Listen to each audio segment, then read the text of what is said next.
यहाँ देखो, यही तो है। यहाँ खड़ा जा रहा है।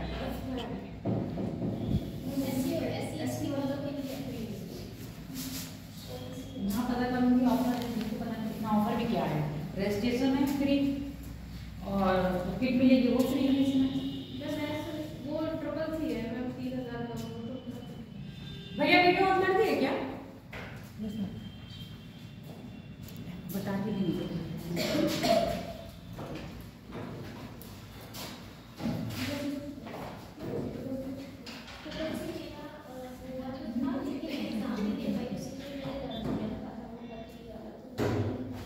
चलो हो गया। कल क्या पढ़ रहे थे? बना ली बेटा? बनाओ।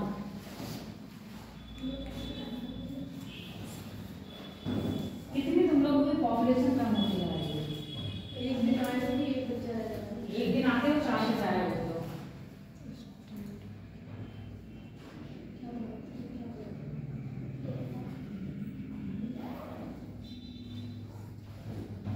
ये नीचे वाले 2 बनाने हैं बस। नीचे 3 बनाने हैं, 1 2 3। एक तो तुम्हारा बना हुआ है। नॉर्मल डेटा तो तुम लोगों ने बना ही रखा है ना। सुंदरवन का डेटा को इसमें आएगा क्या? प्लेन फूड का ये इसमें आएगा हम ये सारे बनाने नॉर्मल डेटा में। तो लगता है ऐसे जैसे लैगून वाला लैगून वाला लगता है पर उसमें लैगून आती ना। जितना भी डेटा है सेट होगा सब में सब पास जाएगा ही जाएगा। तुम ये लैगून वाला वो वाला मान सकते हो जो तुम्हारा कोलेरू बनता है ना, कोलेरू जी है ना, कृष्णा और कावेरी नदी के डेटा पे बनती है वो लैगून जी आता है इसके अंदर।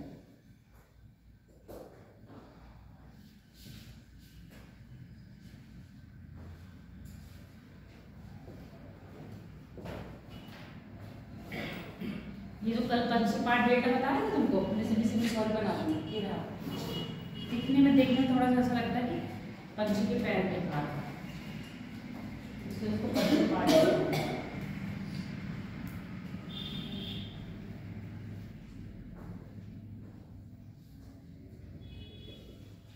तुम प्लेन कॉपी पे लिखना शुरू करो, लाइनिंग वाले कॉपी का एक्स्ट्रा में भी जैसे मैथ वगैरह कर दिया करो।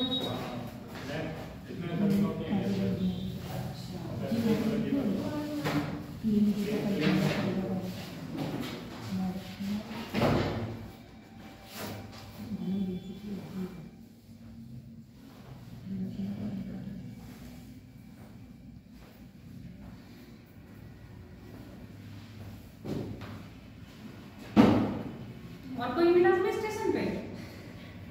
उधर वाले रूम में थे? छुट्टी है पीएम एक्स बार होगा से मनमोहन सिंह को एग्जाम नहीं, अभी छुट्टी नहीं मिलेगी। ये देखो एक्सपीएम बोला करो ना, पीएम एक्सपायर हो गया बोल रहे हैं, एक्सपीएम बोलो। शब्दों का भी सही से उपयोग करा जाए अच्छी बात है। पता चले नरेंद्र मोदी की आवाज हमारे उसके ना फिलॉसफी के टीचर थे, मतलब हैं। अब थे हम क्यों कह रहे हैं, हम बता दें क्योंकि हम लोग पढ़ते थे उस समय इनकी की बात है और अब तो उनसे कांटेक्ट है। पर उस जब वो पढ़ाते थे तो वो कहते थे ना, कान्हे से कान्हा कहोगे तो कान्हा जाएगा रूट, धीरे धीरे पूछो कैसे गई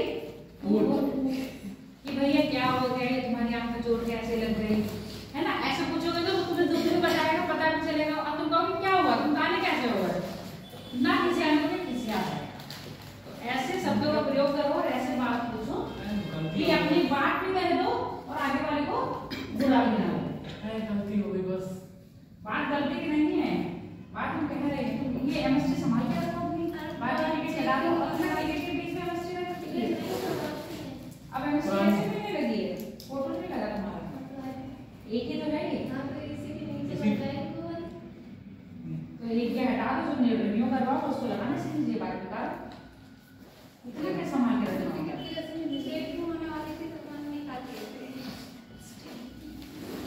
ये बनाना है। बना लो, कल डेटा के टाइप है ना, पिक्चर्स नहीं दिख रही थी, वही हम दिखा दे रहे हैं, बच्चे और आने फिर आगे स्टार्ट करते हैं क्लास में।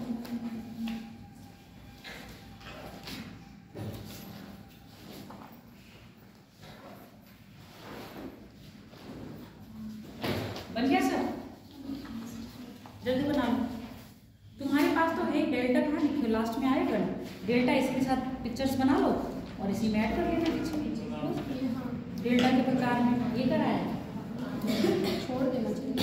छोड़ देना चाहिए, कोई बात नहीं, आपको व्हाइट को चिपका लेना, ये इतना ही तो है, हाँ तो अलग पेज यहाँ पे बस ऐड कलर कर लेना, वहाँ पर लिखो डेल्टा के टाइप में इतनी लाइन को यहाँ से हटाओ, कौन सी ज़्यादा बड़ी लिखी वो लिखिएगा, एक लाइन लिखिए,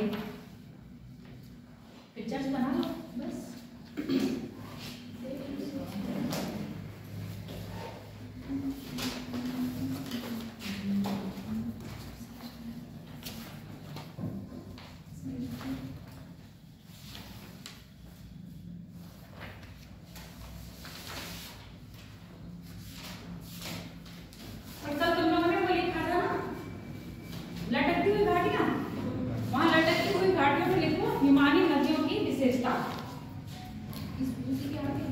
वहीं पर जहाँ पर हेडिंग लिखा है ना, वहीं पर स्टार बना के ऊपर में ही नोट करके लिख दो बड़ा बड़ा, हिमालय नदियों की विशेषता। हिमालय नदियाँ कहाँ पर आपकी? इंदौर। लटकती हुई घाट में प्राय हिमालय नदियों की विशेषता। जहाँ पर लटकती हुई घाट में लिखो नहीं लिखो, कहाँ लिखा है लटकती हुई घाट में? तो तुम्हारी रफ में है ना, क्या बनाओगे नहीं बनाओगे? ये मेरे सामने घूम कर दे रहे हो, एरो लगा के नहीं दे रहे हो, लटक हिमालय नदी हिमालय नदी की विशेषता लिखिए, सबने लिख दिया, बना लिया, बढ़े आगे मैं पढ़ गई, बाकी बनानी। किसमें देख के यूट्यूब पे पॉज कर लेंगे, फिर फटाक से बना लेंगे। चलो ठीक है, ये अच्छा है टेक्नोलॉजी। क्या बात कर रहे थे हम लोग? अब आते हैं टॉपिक पर। कल क्या बनाए थे, कहाँ तक छोड़ गए थे?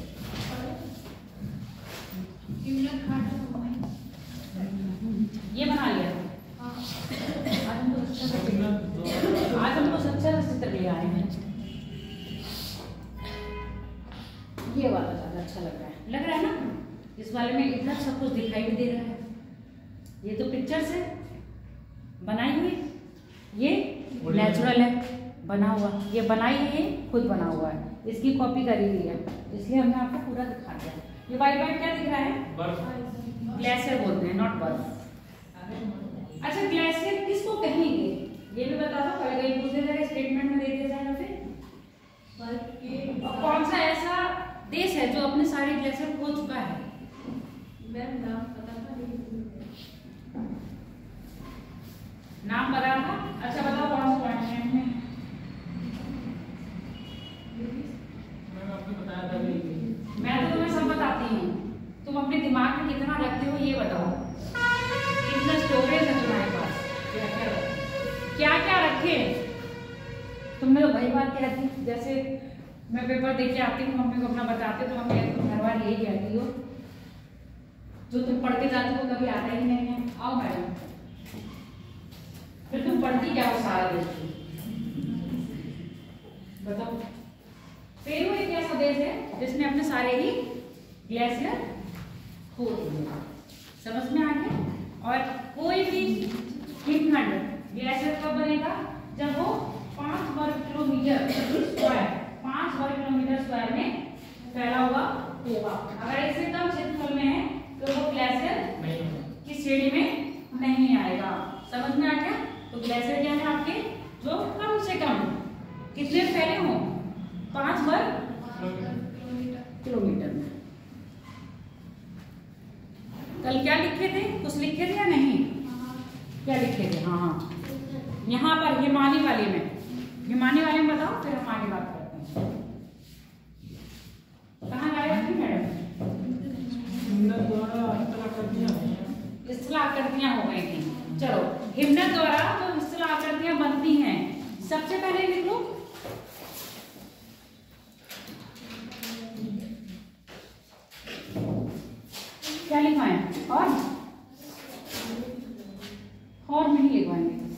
पहले लिखो यू घाटी, यू शेप वैली। उसी में कल बी शेप का करवाया था ना एक, आज यू शेप है।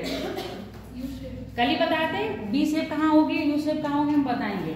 यू शेप वैली लिखो सबसे पहले, यू शेप वैली, यू आकार घाटी, यू आकार की घाटी, यू आकृति घाटी, यू शेप वैली, यू आकार की घाटी। इस प्रकार की घाटी का निर्माण प्रायः, इस प्रकार की घाटी का निर्माण प्रायः उच्च पर्वतीय क्षेत्रों में, उच्च पर्वतीय क्षेत्रों में हिमनद के पिघलने से, उच्च पर्वतीय क्षेत्रों में हिमनद के पिघलने से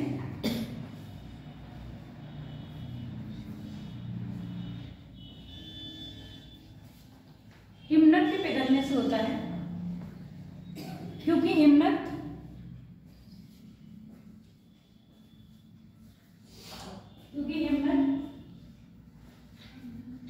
अपेक्षाकृत अधिक अपक्षय तथा अपर्दन के द्वारा, क्योंकि हिमनद अधिक अपेक्षाकृत अधिक लिखो, अपेक्षाकृत अधिक अपर्दन तथा अपक्षय करता है, जिस कारण अधिक अपर्दन करता है, जिस कारण हिमालयी नदियों में, हिमालयी नदियों की घाटी यू आकार की पाई जाती है। हिमालयी नदियों की घाटी यू आकार की पाई जाती है। और घाट कहाँ पाए जा रहे हैं? हिमालयी क्षेत्र में। घाट कहाँ पा रहे हैं? हिमालयी क्षेत्र में। और वी आकार की घाटी कहाँ पाई जा रही है? हिमालयी क्षेत्र में। और यू आकार की घाटी कहाँ पाई जा रही है? जहाँ हिमनद पिघल के नदियों का निर्माण करते हैं। वहां पर कैसी होगी नदियां? चौड़ी होंगी। जब नदियां पहाड़ों के बीच में फ्लो करेंगी तो वो घाट के बीच में फ्लो करेंगी। समझ में आ गया? और जहां से वो बहना शुरू करती है वहां वो बहुत चौड़ी होती है। जब वो पहाड़ों के बीच में आती है तब वो समतली हो जाती है। और फिर जब मैदान में आते हैं पुनः क्या हो जाती है? चौड़ी हो जाती है। ठीक है। यू शेप के बाद फिर आपकी लटकती हुई घाटी को कल दिख रही है। वो लटकती हुई घाटी कहाँ है? प्रायः क्षेत्र में पाई जाएगी। और ये क्या होती है? सहायक नदियों द्वारा बनाई जाती है, जो अपना जल कहाँ गिराती है? मुख्य नदी में गिराती हैं। ये लिखो, हैंगिंग वैली लिखा जो उनके पास है वो रहने दो, जिनके पास नहीं लिखा है वो हैंगिंग वैली हेडिंग डाल के अपने दोस्तों के साथ कल का मैटर नोट कर लेंगे। ठीक है।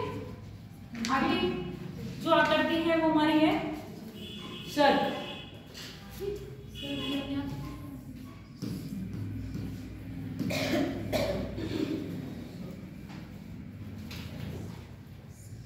ये जो बनी है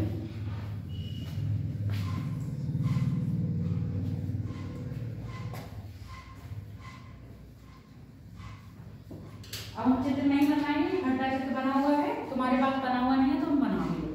ठीक है। बनाने वाला दिखा देंगे। अगर ये वाला बना पाए तो बना देना। कौन सा वाला? लिखो सर्प प्रायः, सर्पों का निर्माण प्रायः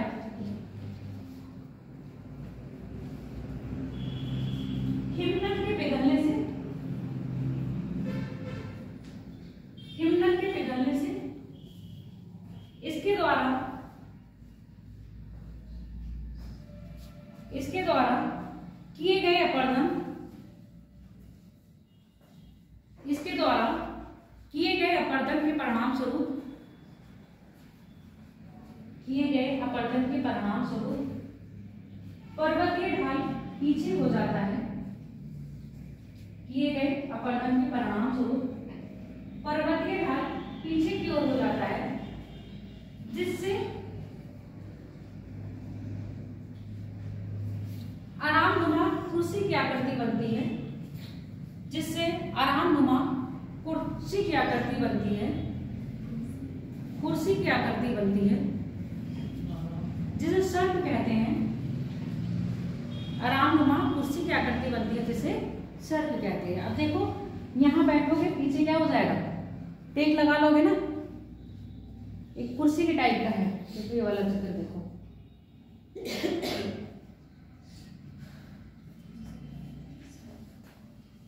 यहाँ अगर ये कुर्सी का बेस मान लो जहाँ बैठो तो पीछे सर लगाने के लिए हो जाएगा, बिल्कुल ऐसे टेक के आराम से टेक के बैठोगे। कैसी आकृति बन गई इसकी, आरामनुमा कुर्सी की आकृति इसमें बनती है। अब लिखो सर्क के आधार पर, सर्क के आधार पर, सर्क के आधार पर निर्मित गर्त में, सर्क के आधार पर निर्मित गर्त में, निर्मित गर्त में हिम के पिघलने से जल भर जाता है, हिम के पिघलने से जल भर जाता है, जो एक झील का निर्माण करता है जिसको हम कहते हैं टर्न। चलोगे या नहीं ये बता दो। झील का निर्माण होता है जिसे हम कहते हैं टर्न। ये रहा आपका।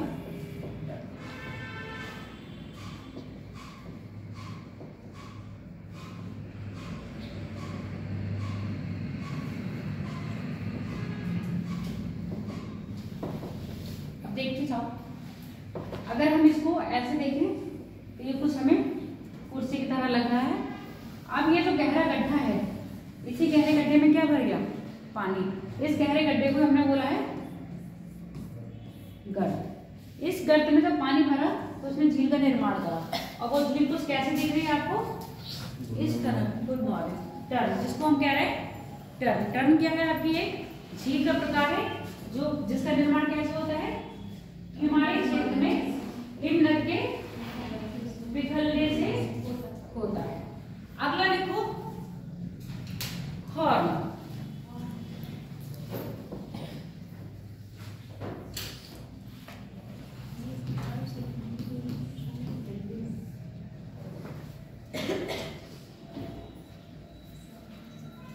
अगला लिखो हॉर्न।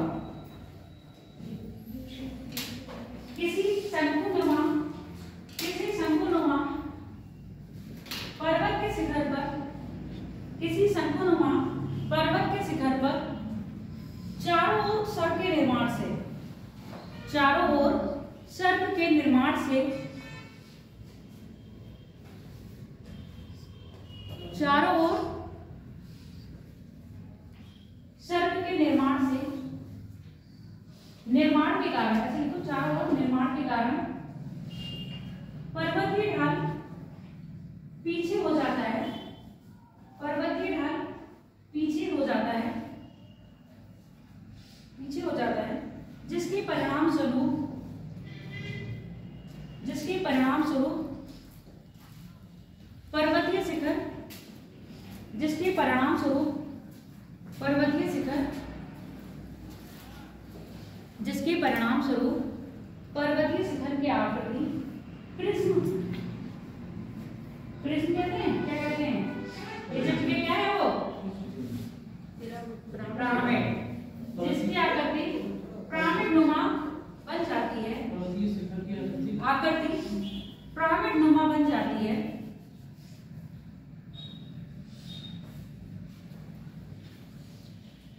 जिसे हॉर्न कहते हैं। विश्व प्रसिद्ध मेंटल हॉर्न स्विट्जरलैंड में, ये देख लो हॉर्न, ये स्विट्जरलैंड का विश्व प्रसिद्ध मेंटल हॉर्न है। अब ये चीजें याद रखना, ये चीजें स्टेटमेंट में दे देगा आप लोगों को। विश्व प्रसिद्ध मेंटल हॉर्न स्विट्जरलैंड में।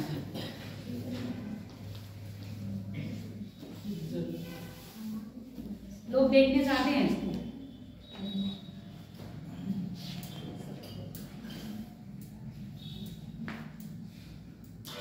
बढ़ जाए आगे। अगले कौन सी आकृति है, एड्रिट, एड्रिट।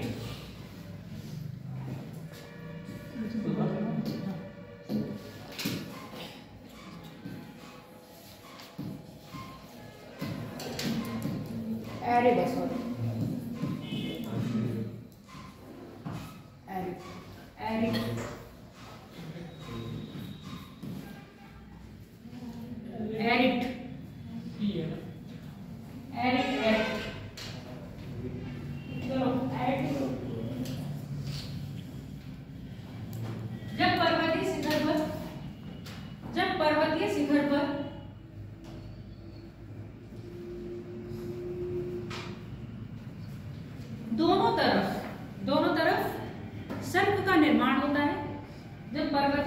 पर दोनों तरफ जब सर्प का निर्माण होता है,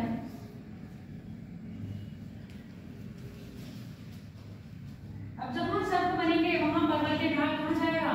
आगे पीछे? पीछे। 2 बार लिखवा चुके हैं हम। सर्प का निर्माण होता है तो पर्वत के ढाल पीछे की ओर जाता है, जिस कारण कंघीनुमा आकृति बनती है। कंघीनुमा आकृति बनती है। सर्प का निर्माण होता है, उसके बाद सर्प का निर्माण होता है जिससे पर्वत के ढाल पीछे जाता है और कंघीनुमा आकृति बनती है, जिसे एरिड कहते हैं। एरिड कुछ नहीं है, ये जो ढाल गया है पीछे और इधर से ढाल पीछे गया, ये जो लाइन दिख रही है आपको, यही होता है एरिड। ये जो लाइन दिख रही है ना, ये सब क्या है? एरिड है। यहाँ भी आता तो एरिड होता, ये भी क्या है? एरिड है। ये सारी लाइंस दिख रही है ना तिकोनी तिकोनी तिरछी सी, ये क्या है? एरिड है। इनका निर्माण कब हुआ है? जब आपके सर्प दोनों साइड बन गए तो ढाल पीछे की ओर आ गया, ये चीज क्या हो गई? पतली। ठीक है, यहाँ पर अब तुम लोग नाम लिख लो सब, कल लिखते रहे ना, बना लो चित्र। क्या नाम है तुम्हारा? बना लिए? बना लो ये वाला।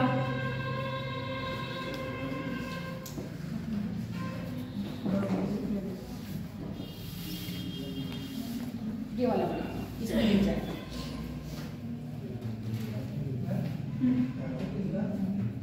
अच्छा भी नहीं है, क्यों?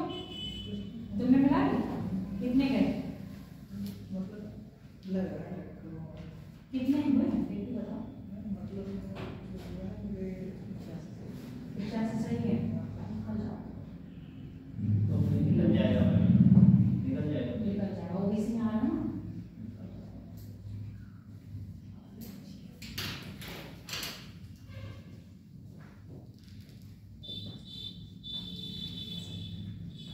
अरे मैंने नहीं चेक किया, मैं सोचू सीधे आचार्य देखेंगे, वो रिजल्ट नहीं देखेंगे।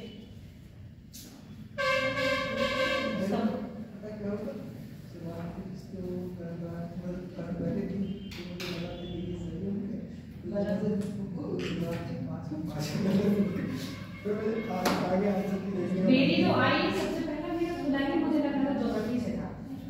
ज्योग्राफी से मेरा सबसे पहले बोला था और उसके बाद करंट बहुत बाद में आया। मैं ये देख रही हूँ हिस्ट्री का क्वेश्चन, हिस्ट्री क्वेश्चन कुछ ठीक है, कुछ बहुत बेकार। सबसे ज्यादा जो बेकार आया है वो करंट आया है अनएक्सपेक्टेड। अप्रैल महीना का पढ़ा था वो बंदा याद रख पाता है, फिर बंदा नया पढ़ता है और वो मुझे लगा वो जून में पेपर से होने वाला है, उसी का एक सेट बनाया और वही उसी हिसाब से नहीं था, वही पेपर एलिजिबल उठा के उन्होंने दे दिया, नया पेपर नहीं था।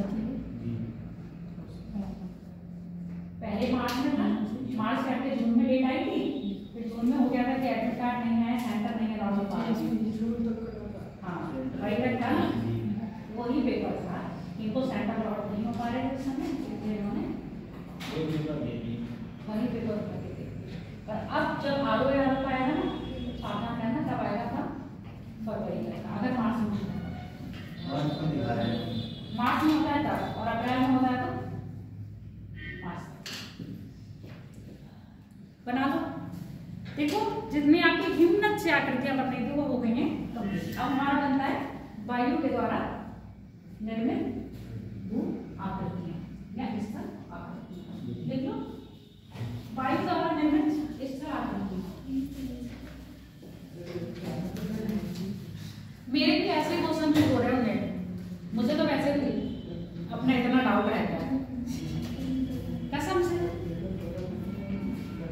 उठा के मुंह पेपर देने चले गए थे एक हफ्ते की तैयारी में, क्या पता है पता नहीं।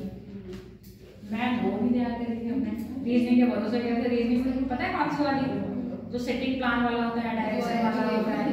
सेटिंग प्लान डायरेक्शन आया ही नहीं। हाँ रीजनिंग बहुत सरल है, तो मैं कब कह रही हूँ रीजनिंग बेकार है। मैथ भी सरल थी, सी सेट के पेपर अच्छा था। सी सेट के लिए कौन मना कर रहा है? सी सेट में हम 2 ही नहीं निकाल रहे हैं। बना लिया बेटा, चलो नया हेडिंग डालो। वायु द्वारा निर्मित कट ऑफ स्लॉट सुन रहे हैं 80 से 85 के बीच में रहने वाले जनरल, ठीक है। ओबीसी और गर्ल्स की थोड़ी सी 50% बच्चों ने दिए हैं। कितने भी दिए हो, देखो कितना अच्छा सीन लग रहा है ना। चले घूमने, पढ़ लो, पेपर है, घूमना तो बाद में भी हो जाएगा। अपने पैसों से घूमोगे तो ज्यादा अच्छा लगेगा, कोई रोक टोक करने वाला नहीं होगा।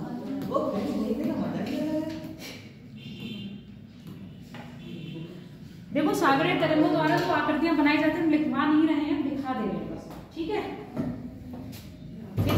चलो पहले पवनों लिख लिया होगा ना आप लोगों ने, है ना, तो पवन करो पहले। पवन द्वारा निर्मित आकृतियां, पवन द्वारा निर्मित स्थिर आकृतियां प्राय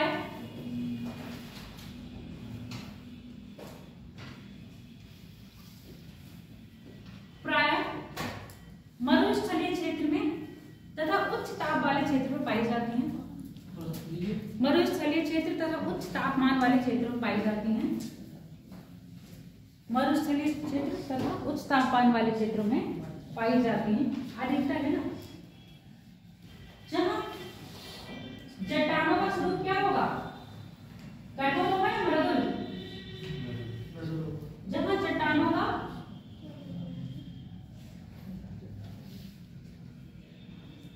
स्वरूप मिश्रित लिख लो, पूर्णतः मृदुल मत लिखना। जहां चट्टानों का स्वरूप मिश्रित होगा, ठीक है। इस प्रकार वायु द्वारा निर्मित आकृतियों में, इस प्रकार वायु द्वारा निर्मित आकृतियां निम्नलिखित हैं। वायु द्वारा निर्मित आकृतियां क्या पढ़ रहे हो? 500 को मैं देखो बाद में, आज हमारा बहुत अच्छा टॉपिक है। इसके बाद इसके वाले टॉपिक से 2 क्वेश्चन आए थे पेपर में। कल एक कुछ सॉल्व करवा रहे थे ना पेपर, उसमें 2 क्वेश्चन आए थे ज्योग्राफी के, तो मेरे को याद नहीं था, एक जेड धारा वाला रह गया था।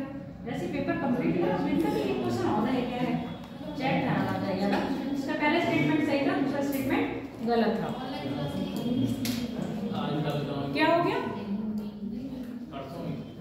ऑनलाइन क्लास सिर्फ मेरी होती, बाकी किसी की नहीं होती। कौन लेता है? कोई लेता है क्या? कोई नहीं लेता है। चलो पहला लिखो, निर्मित आकृतियां निम्नलिखित हैं। एक है बात गर्द।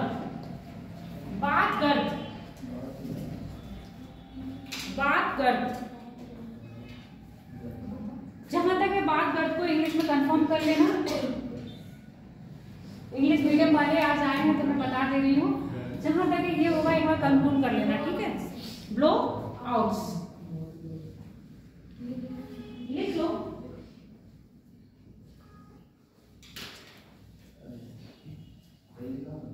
बात गर्द, हाँ ठीक है।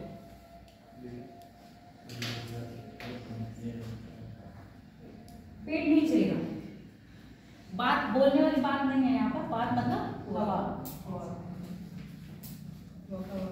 देखो वात गर्द का निर्माण प्राय पवनों द्वारा होता है, और ये पवन क्या करेंगे, जब पवन उड़ती हैं तो अपने साथ क्या उठती हैं, कणका, बालू की कणकाएं उठाकर ले जाती हैं। जब ये बालू की कणका अपने साथ ले जाती है तो दूसरे स्थान पे क्या कर देती है, इकट्ठा करती हैं। एक जगह इकट्ठा करते हैं, इकट्ठा करने के बाद दूसरी तरफ क्या बनेगा, गहरा सा गड्ढा, जिसको हम कह रहे हैं बात गर्द। और इन बात गर्दों का निर्माण सीधे पता चल रहा है, बात मतलब हवा और गर्द मतलब गहरा स्थान। किसके द्वारा निर्मित हो रहा है ये, पवनों द्वारा। कहाँ बनेगा, अधिकतर मरुस्थलीय क्षेत्र में। लिख लो, बात गर्द का निर्माण प्राय मरुस्थलीय क्षेत्र में, बात गर्द का निर्माण प्राय मरुस्थलीय क्षेत्र में पवनों द्वारा बालू को अपने साथ उड़ाकर ले जाना, बालू को अपने साथ उड़ाकर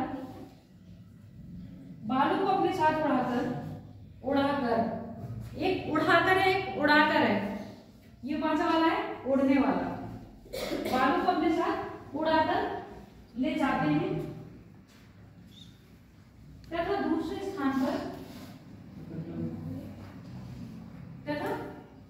स्थान पर क्या कर देते हैं, इकट्ठा कर देते हैं।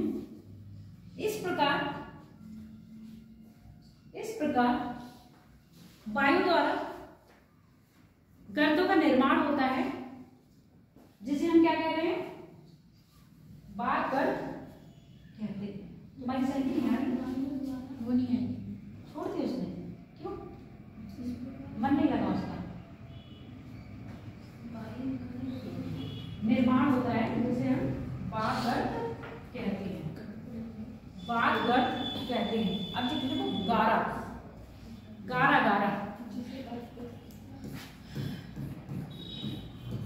गारा की फोटो दिखा देगा होगा तो गारा, पहले गारा लिख लो फिर बता देते हैं।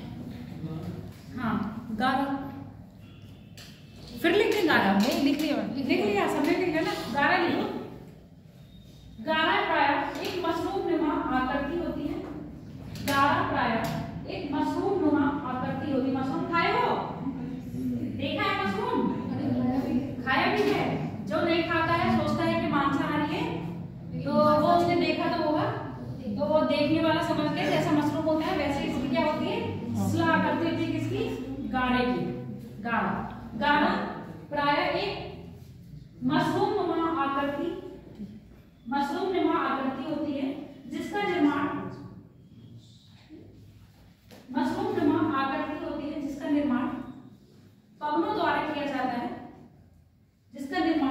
पवनों द्वारा किया जाता है, पवनों द्वारा घर्षण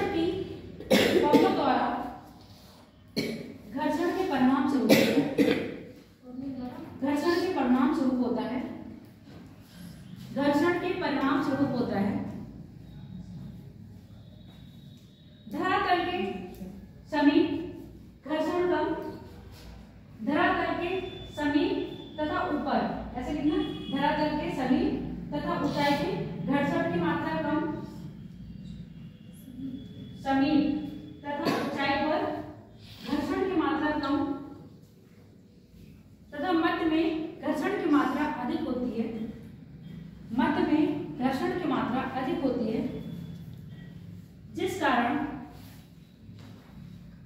मध्य भाग में अपक्षय की दर क्या हो जाएगी, अपक्षय तथा अपवर्तन की दर अधिक होती है, अपक्षय तथा अपवर्तन की दर अधिक होती है, जिस कारण कौन सी आकृति बन जाती है, मशरूम नुमा आकृति का निर्माण होता है। दिखा दें अगर होगा तो, जहां तक है उम्मीद है हमें होनी चाहिए। नहीं भी होगी तो क्या हुआ, मशरूम तो आप लोगों ने देखी हुई है।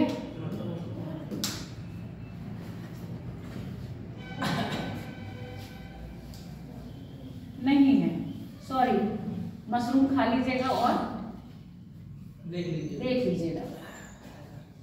आया नहीं है यहाँ, 2-3 पिक्चर्स आई नहीं है, देखो ये नहीं आ रही है,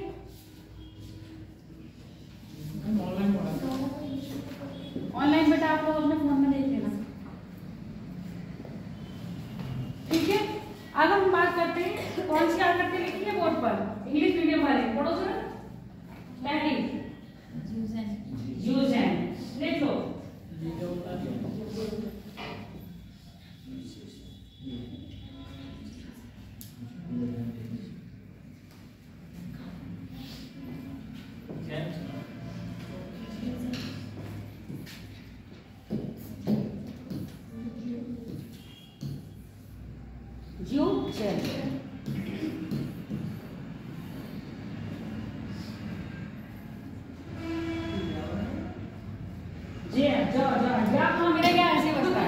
मेरा क्या ऐसे ही बनता है, वो वाला नहीं बनता है, जो ऐसे करके बनाते हैं।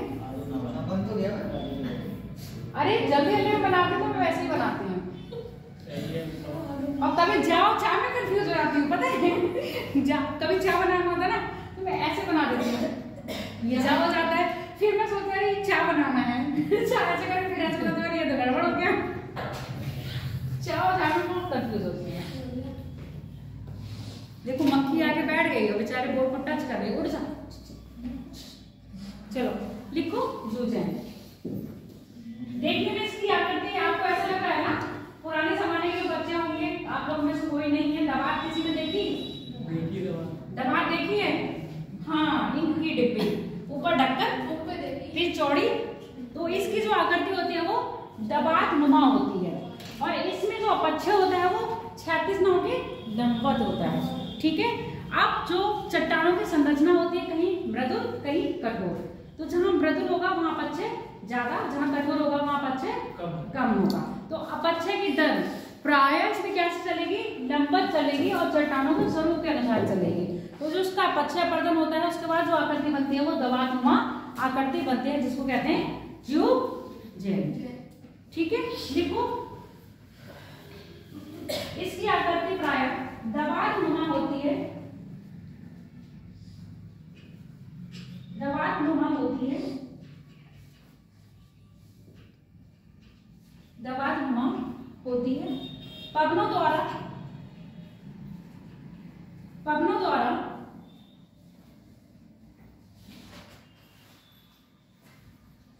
द्वारा किया गया अपवर्तन कैसा है? यहाँ पर लंबवत है। पवनों द्वारा किया गया अपवर्तन प्रायः लंबवत होता है, प्रायः लंबवत होता है, जिसमें मृदुल चट्टान कठोर चट्टान की अपेक्षा, जिसमें मृदुल चट्टान कठोर चट्टान की अपेक्षा जल्दी क्या हो जाएगी? अपच्छिद। तुम बैरिंग इरोजन नहीं लिखना है, बैरिंग की बात कर रहा है। हाँ, अपच्छय है ना, और बैरिंग है। चट्टान मृदुल चट्टान कठोर चट्टान की अपेक्षा जल्दी अपच्छिद हो जाती है, जल्दी अपच्छिद हो जाती है, जिस कारण एक ऊबड़ खाबड़ आकृति बनती है, जिस कारण एक ऊबड़ खाबड़ आकृति का निर्माण होता है, जिसे क्या कहते हैं? फिर भूल गए? जूझें। जिसे हम क्या कहेंगे? जूझें। जूझें का ही एक यहाँ हम लिखवा ले रहे हैं, एक स्तर है महास्तंभ। जूझें का ही क्या है? एक बड़ा स्वरूप है, जिसको हम कह रहे हैं महास्तंभ। वो भी कहाँ बनेगा? आपका पवनों द्वारा ही बनता है। अगला पढ़ो अंग्रेज लोग। यार्ड डेंस लिखो।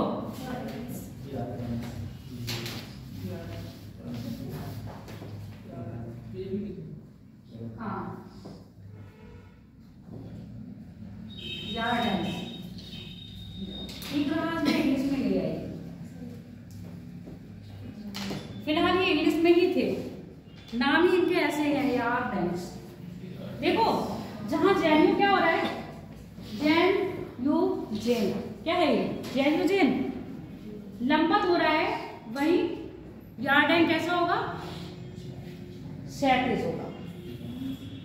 ठीक है, यहाँ पर लंबवत प्रभाव पड़ रहा था, यहाँ पर क्षैतिज प्रभाव पड़ेगा।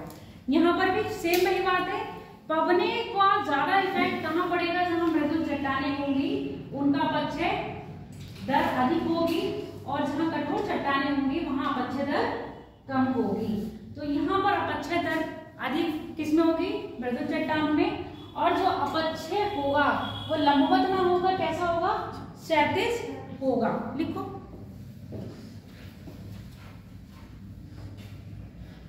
इस प्रकार के अपच्छय, इस प्रकार की आकृति का निर्माण, इस प्रकार की आकृति का निर्माण प्रायः, इस प्रकार की आकृति का निर्माण प्रायः पवनों द्वारा लंबवत घर्षण के परिणाम स्वरूप होता है। पवनों द्वारा लंबवत घर्षण के परिणाम स्वरूप होता है, लंबवत घर्षण के परिणाम स्वरूप होता है। तुम लोग चित्र बनाओगे क्या इसके? सीधे बना करके बनाना तो अपनी समझ के लिए तो बनाते रहना। परिणाम स्वरूप होता है जहां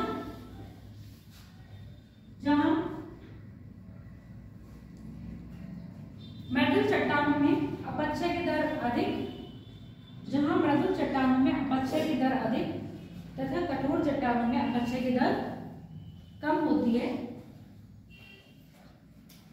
अपक्षय की दर कम होती है। किसको देना? दे देना छुट्टी में, ठीक है? छुट्टी में दे देना, ठीक? उसने बोला कि लिख लेना इसलिए।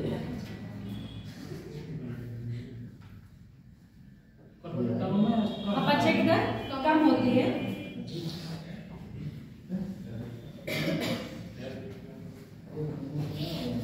अपक्षय की दर कम होती है, जिस प्रकार जिसके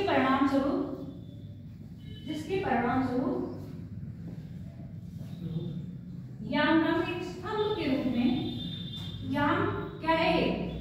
याम राम या राम एक स्तंभ के रूप में आकृति का निर्माण होता है।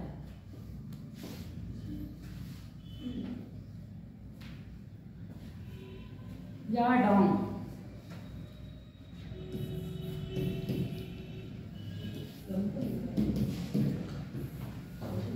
हिंदी में लिखो, या डाउन।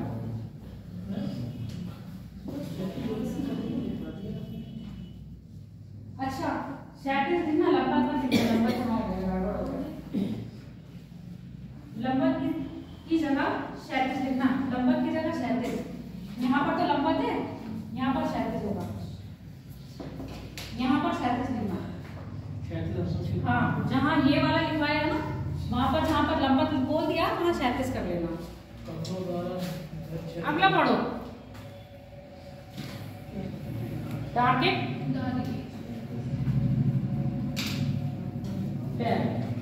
लिखो। मिल गई स्टार्ट करती हैं।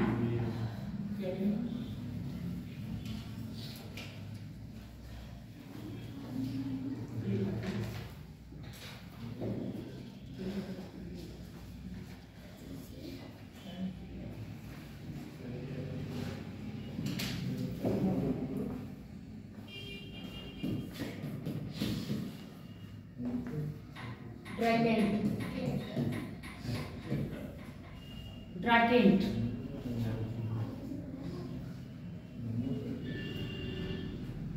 देखो, ये एक फलकनुमा आकृति है। फलकनुमा, चतुष्फलकनुमा। चतुष्फलक पता है क्या होता है?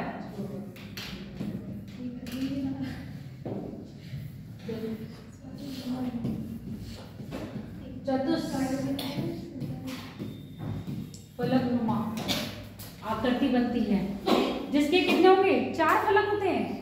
वही तो होता है चतुष्फलक। देखो, एक फलक ऐसे बन रहा होगा, एक ऐसा बन रहा होगा, एक से बन रहा होगा, एक पीछे हो रहा होगा। ये तो है 4 फलक। तो ये चतुष्फलकनुमा आकृति का जो निर्माण होता है वो भी कहाँ होगा? आपके पवनों द्वारा किया जाएगा। लिखो। और जो चतुष्फलक का नाम आकृति होगा उसको क्या कह रहे हैं? टेंटेडन। लिखो। इस प्रकार की आकृति का निर्माण ऐसे लिखो। क्या लिखे हो? इस प्रकार की आकृति प्रायः चतुष्नुमा होती है। इस प्रकार की आकृति प्रायः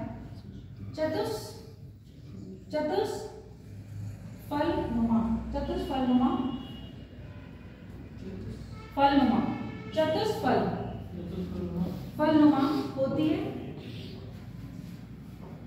जिसका निर्माण प्रायः किसके द्वारा हो रहा होगा? पवनों के द्वारा हो रहा होगा। पेपर में बहुत पूछा जाएगा। तो देखो, ऐसे एक तरफ आकृतियां दे दी जाएंगी, एक तरफ उनका निर्माण किसके कारण हुआ है। समझ में आ गया? तो जितनी भी इस तरह आकृतियां भी पढ़ी थी आपने, चाहे क्या पढ़े हो, एरिड पढ़े हो, चाहे हॉर्न पढ़े हो, चाहे टर्न पढ़े हो, चाहे शर्ट पढ़े हो, चाहे डेल्टास पढ़े हो, चाहे संरचनात्मक सोपान पढ़े हो, चाहे गार्ड्स पढ़े हो, चाहे कैनन पढ़े हो, इन सब का निर्माण कौन कर रहा है? आपके पवने। एक बहुत पूछा जाता है वर्खन।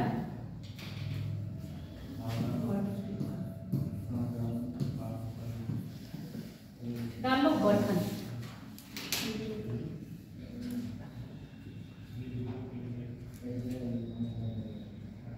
ये सारी ही आकृति हैं, ये चट्टानों को बनाई गई है और ये आपके मरुस्थल में रहने दो। बरखन, लिखिए बरखन, दिखा दे बरखन कैसा होता है। ये रहा बरखन।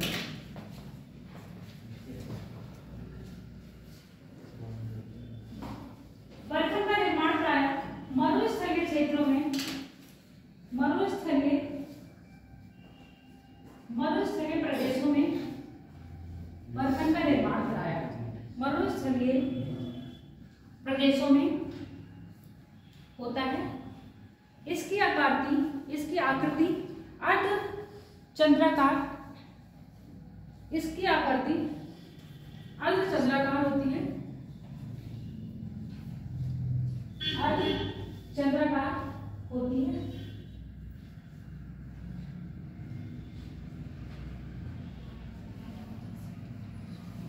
अर्ध चंद्राकार होती है।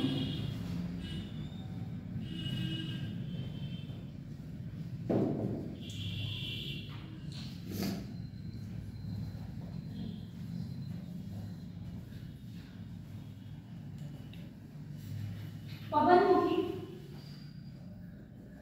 पवनमुखी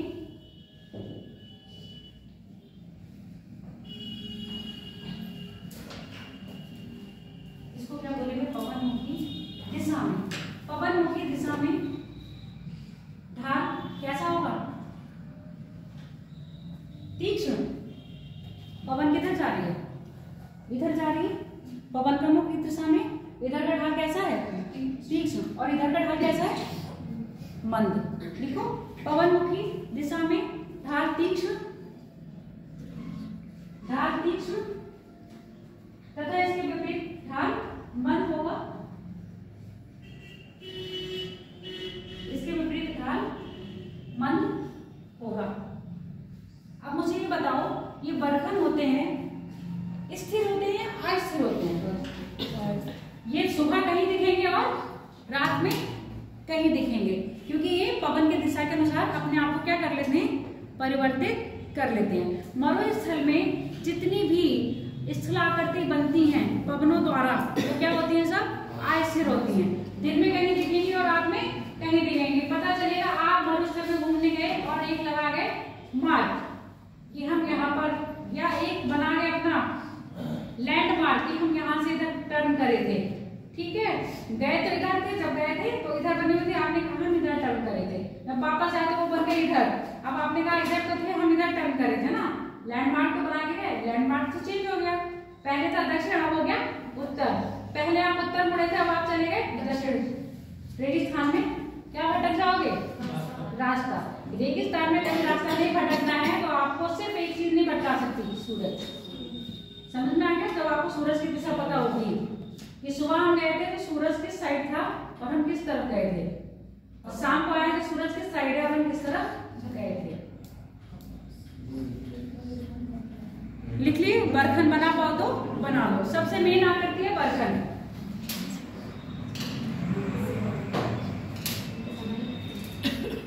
बना लोगे? बना लोगे। अर्धचंद्राकार ही बनाना है उसको, और क्या करना है। आज सान्या नहीं है।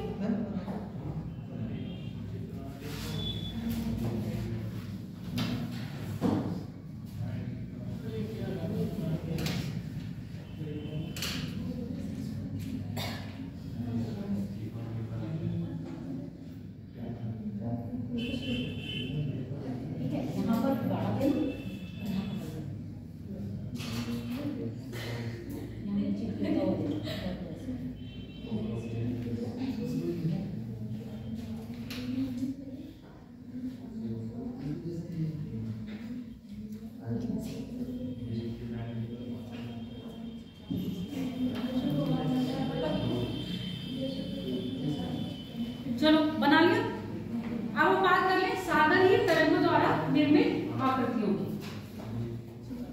हम इनको समझा देंगे और दिखा देंगे। फोटो बना लेना, ज्यादा कुछ नहीं है।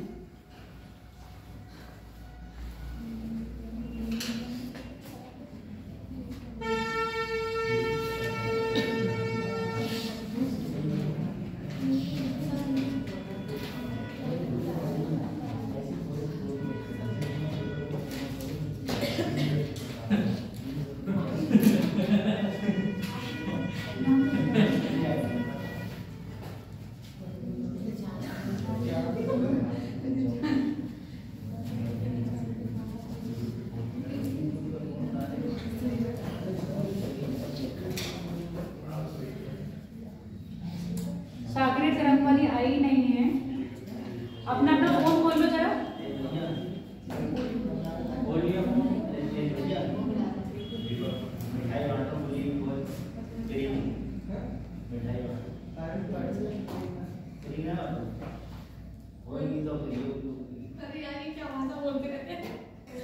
चलो कोई बात नहीं, फ्री हो रही है, इसमें बंद कर दो, अपना फोन खोलो। अब इसमें नहीं आई हो पिक्चर्स में क्या करो, इसमें नहीं सपोर्ट कर रहा है, पर मेरे टैबलेट पॉइंट चल रही है। मैंने पेन ड्राइव डाल के देखी, वो दिख रही थी और यहाँ नहीं दिख रही है। देखो अधिकतर जो आपके सागर के तरंगों के द्वारा बनाई जाती है वो एक बनता है केव, सागर में केव बनता है, देखे हो कि नहीं। जब सागर की तरंगें तटीय क्षेत्र में आती हैं, जहाँ चट्टानें होंगी, वो चट्टानों का क्या करती हैं, अपक्षय करती हैं। जब अपक्षय करेंगी और इरोजन, अपक्षय और अपरदन दोनों ही करती हैं सागरीय तरंगे, उनको क्षय भी पहुंचाएंगी और उसको अपने साथ पाकर ले भी जाएंगी। तो जब यहाँ पर कोई चट्टान स्थलाकृति ऐसे बनी हुई है, यहाँ सागरीय तरंग पड़ रही है, तो इस स्थान को क्या करेंगे, वो खा जाएंगे। खा जाएंगे मतलब आप यहाँ समझ लो, जैसे यहाँ पर है, अगर इसको यहाँ पर खोखला कर दिया तो यहाँ पर कुछ इस तरह की आकृति बनती, ऊपर चट्टान रहेगी, यहाँ से गायब हो जाएगी। तो ये क्या दिख रहा होगा आपको, गुफा टाइप की दिख रही होगी, तो इसको हम कहेंगे सागरीय केव। देख लो अपने फोन में, आप नहीं मिल रही तो क्या करो, निकालो land form from ocean wave. हाँ, land form from ocean wave, और इमेज देख लो।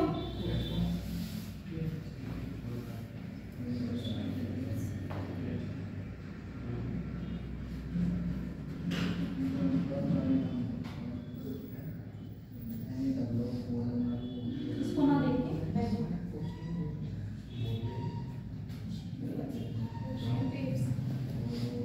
यही वाली मैंने करी थी, बड़ा कर दो क्वेश्चन वेव। आगे इधर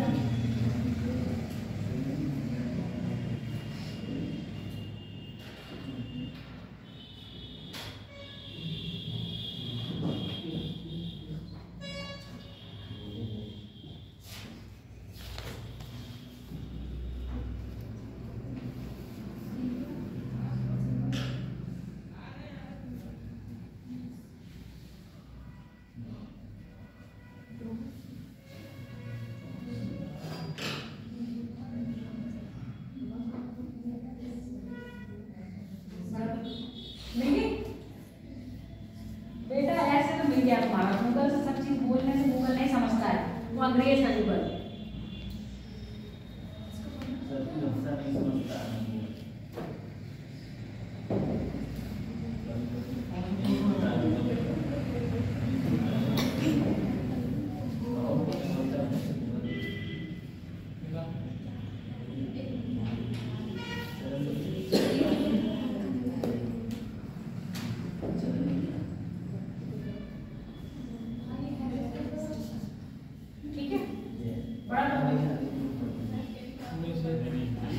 ये वाली नहीं है,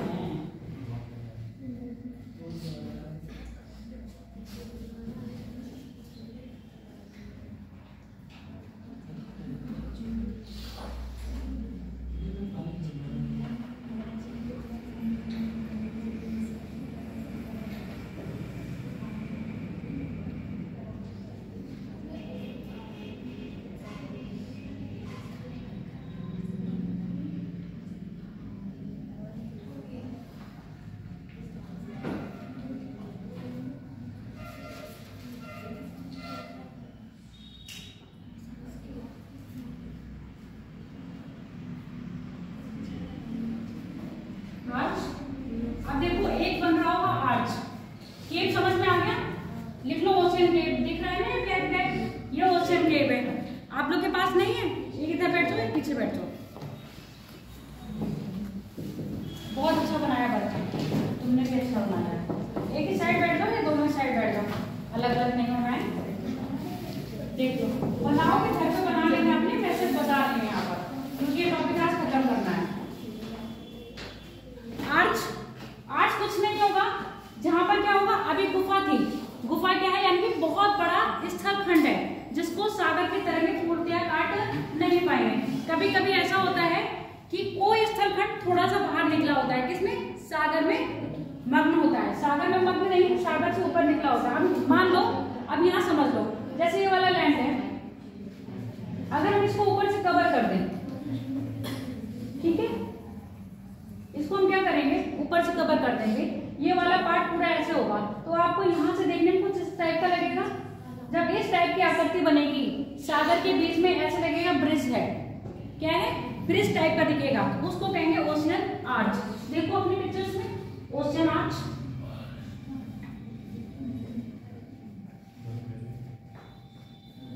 मीडियम, ओशियन आर्च के बाद आपका स्ट्रैक। ये जो आपको आकृति दिख रही है, एक्चुअल में क्या है, आपके स्ट्रैक है। समझ में आ गया? ये क्या है, आपके स्ट्रैक दिख गया उसमें। इसके बाद कोई आकृति बच रही है, स्टंप। यही इसका सिंपल सा छोटा सा रूप है आपका स्टंप। यहाँ पर अभी छोटे से अगर भूखंड लेते जाएंगे, वो आपके हो जाएंगे स्टंप। सागर में इतनी ही आकृतियां बनती हैं, ओशियन आर्च, ओशियन गेट और क्या, ये कुछ नहीं है, ये दरार पड़ रही है, ठीक है। जब सागर की तरंगें बहुत तेज होती हैं, वो क्या करती हैं, चट्टानों में क्या डालेंगी, दरारें डाल देती हैं। अब हमारा जो आज का नया टॉपिक है वो है इंडियन ज्योग्राफी का, भारत की जलवायु। सागर की जितनी आकृतियां हैं, ये पिक्चर्स बना लीजिएगा और आप लिख लीजिएगा। कुछ नहीं है, सागर की तरंगों द्वारा निर्मित आकृतियां ये हैं। स्क्रीनशॉट ले लो, पीडीएफ में ये सब चीजें मिल जाएंगी, पर पीडीएफ से अच्छा है अभी हम पीडीएफ देंगे भी नहीं, अभी हमारा मूड भी नहीं है, कोई कंफर्म नहीं है, हमने ऐसा कोई उस पर लिखा नहीं है एग्रीमेंट पे, है ना, ना ही मोहर लगी हुई है। बात करेंगे भारत की जलवायु।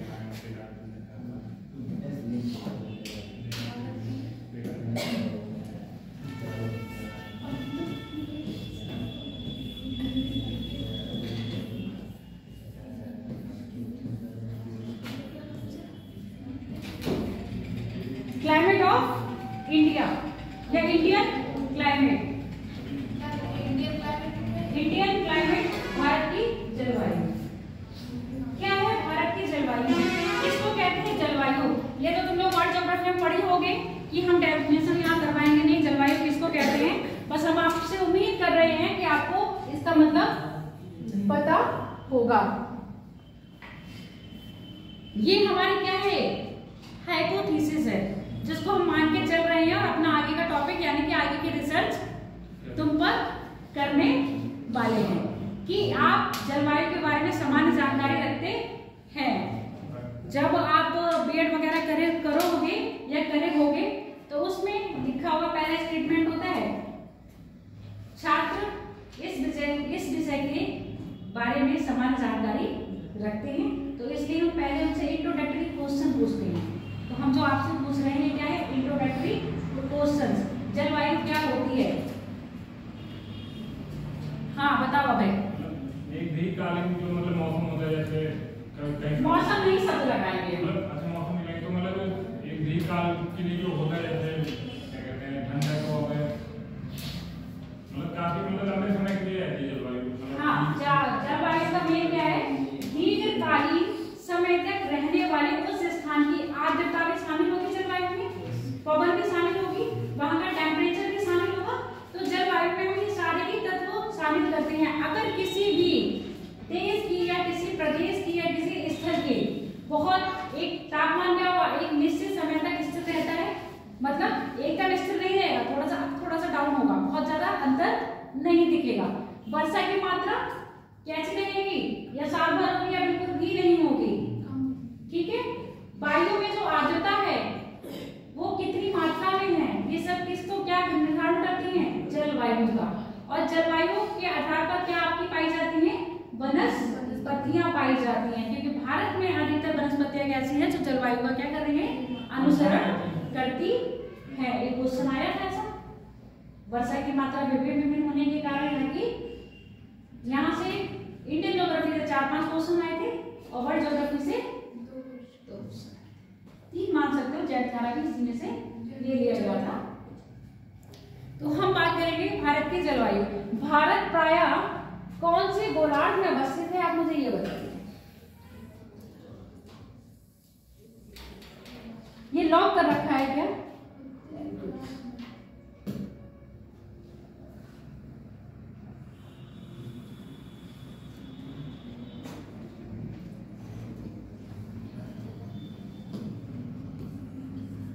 इसका मतलब क्या होता है?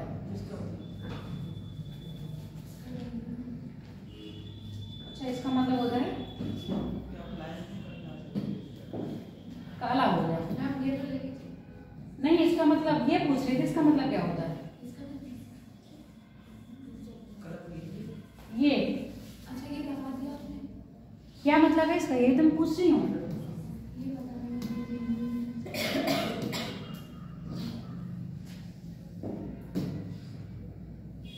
बताया नहीं, मैंने क्वेश्चन करा था।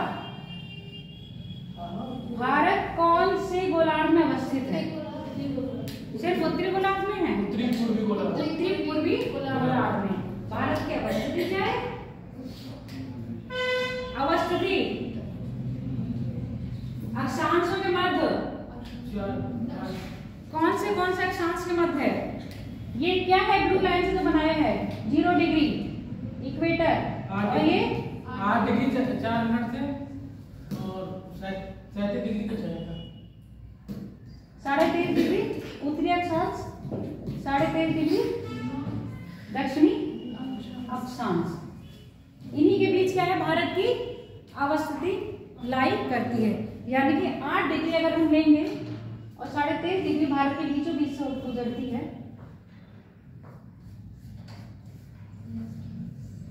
ये भारत बन रहा है, ठीक है, यही भारत की अवस्थिति है।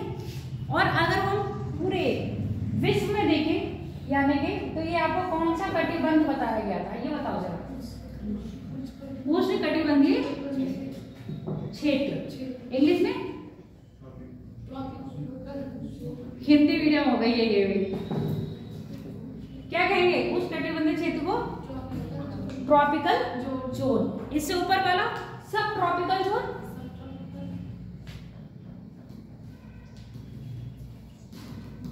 यानी कि शीतोष्ण है ना, शीतोष्ण कटिबंधीय क्षेत्र, सब ट्रॉपिकल जोन। अब हम ये लिखेंगे नहीं, अपने आप ही लिखते जाना। शीतोष्ण और उष्ण कटिबंधीय।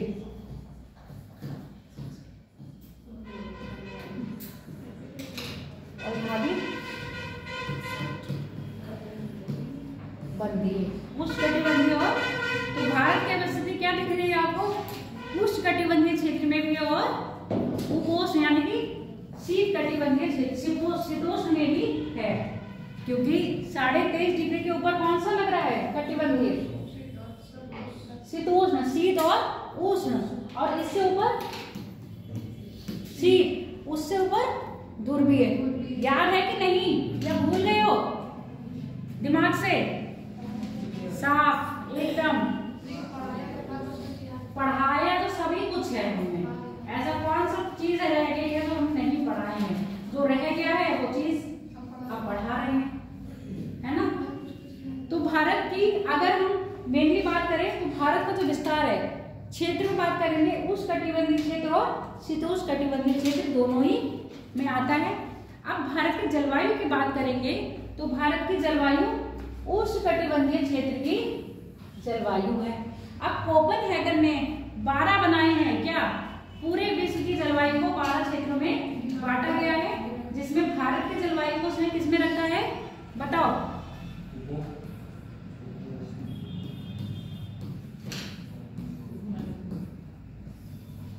मानसूनी जलवायु।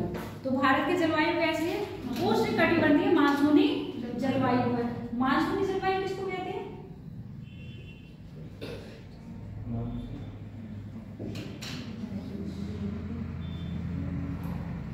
बताओ, मानसूनी जलवायु किसको कहते हैं?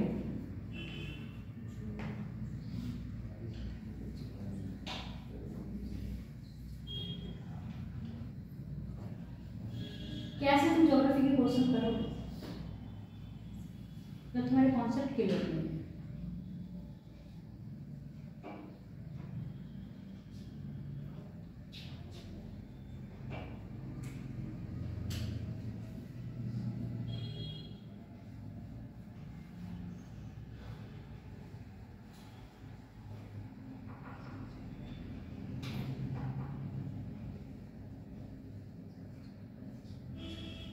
बताओ भाई, मानसून किसे कहते हैं?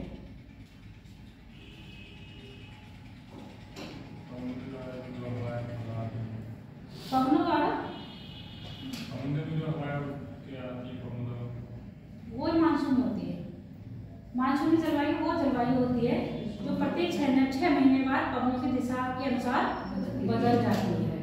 तो भारत की जलवायु मानसून जलवायु इसलिए है कि ये पवनों की दिशा के अनुसार अपने आप को कन्वर्ट कर लेती है। यहाँ 6 महीने हवाएं समुद्र से स्थल की ओर और 6 महीने हवाएं स्थल से समुद्र की ओर चलती हैं। इतनी सिंपल सी बात हम लोग नहीं बता पाए। इस समय हवाएं किधर से किधर चल रही हैं? क्या समुद्र से स्थल की ओर चल रही हैं? स्वाति करीब काम इस स्थल से समुद्र की ओर चल रही है। यानी कि सूर्य इस समय दक्षिणायन है उत्तरायण है?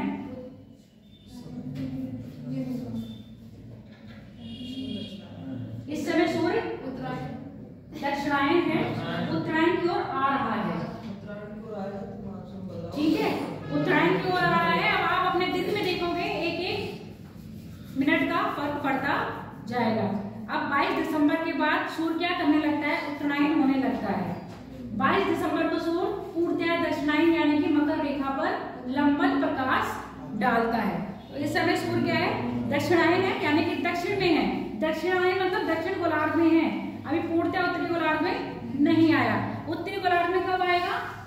मार्च 22 मार्च को इक्वेटर पर होगा। उसके बाद हम कहेंगे सूर्य का उत्तरायण होने लगा है। और जब जनवरी में हम क्या मना लेते हैं? मकर संक्रांति, जिसको हम कहते हैं सूर्य उत्तरायण कर रहा है। तो पूर्णतः दक्षिण गोलार्ध से निकल के कहाँ आने लगता है? इक्वेटर के पास आने लगता है। तो कुछ अपने पूर्वजों से ही सुन लिया करो, समझ लिया करो। सूर्य उत्तरायण कर रहा है मतलब क्या है? सूर्य दक्षिणायन कर रहा है उसका मतलब क्या है?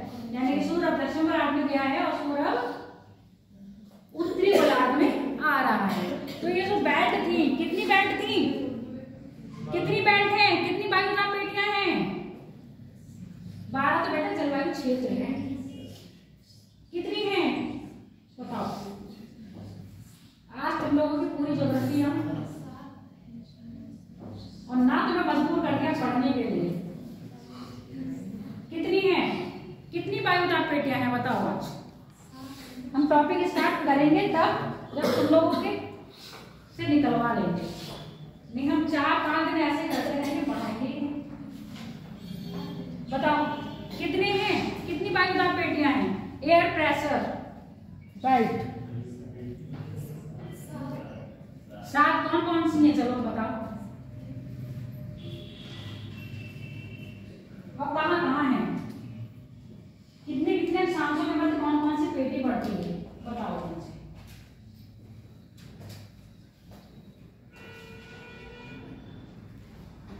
ये चित्र कॉपी में बनाने में नहीं, ये चित्र दिमाग में बना होना चाहिए। चलो मानते हैं तुमने 7 पेटियां बताई हैं, तुक्का लगाया पर सही लगाया। चलो तो थोड़ा याद था तो 7 पेटियों के नाम भी पता होने चाहिए। और कौन कौन से अक्षांशों के मध्य ये भी बताओ।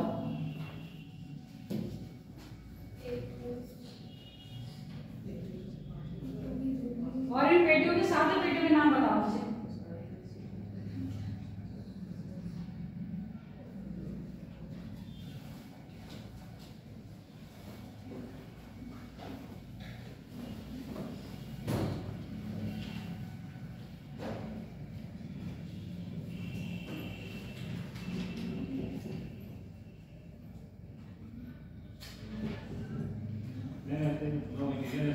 फोन खुल गया तो फिर क्या देख रही हो नीचे? लिखा है डाल कॉपी है, कॉपी खोल ली गई है। अरे copy word shirt copy word में आपकी ये कॉपी बहुत अच्छी। चलो बताओ, कॉफी अच्छा होना थोड़ा ना होता है। कितनी पेटियां हैं? 7 पेटियां हैं। उच्च दाब, उच्च वायु दाब पेटी, निम्न दाब वायु पेटी। निम्न वायु दाब की पेटी कहाँ लगती है? वायु दाब पेटियों के सिर्फ यही नाम है, उच्च वायु दाब पेटी, निम्न वायु दाब पेटी, उपध्रुवीय उच्च वायु दाब पेटी, निम्न वायु दाब पेटी और ध्रुवीय उच्च वायु दाब पेटी। कैसे बच्चे हो गए हो तुम लोग? यहाँ से क्या पिक्चर्स पर आ सकते हैं? और पिक्चर्स से ये तो कहो रखी होंगी, मैंने यहाँ से डिलीट नहीं करी होंगी, तो मैं दिखा रही है। क्लाइमेटोलॉजी पढ़े थे, एटमॉस्फेयर,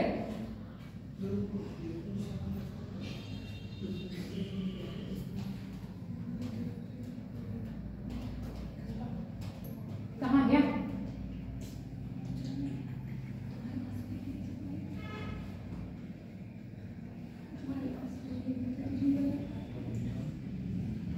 नहीं है इसमें, छोड़ो।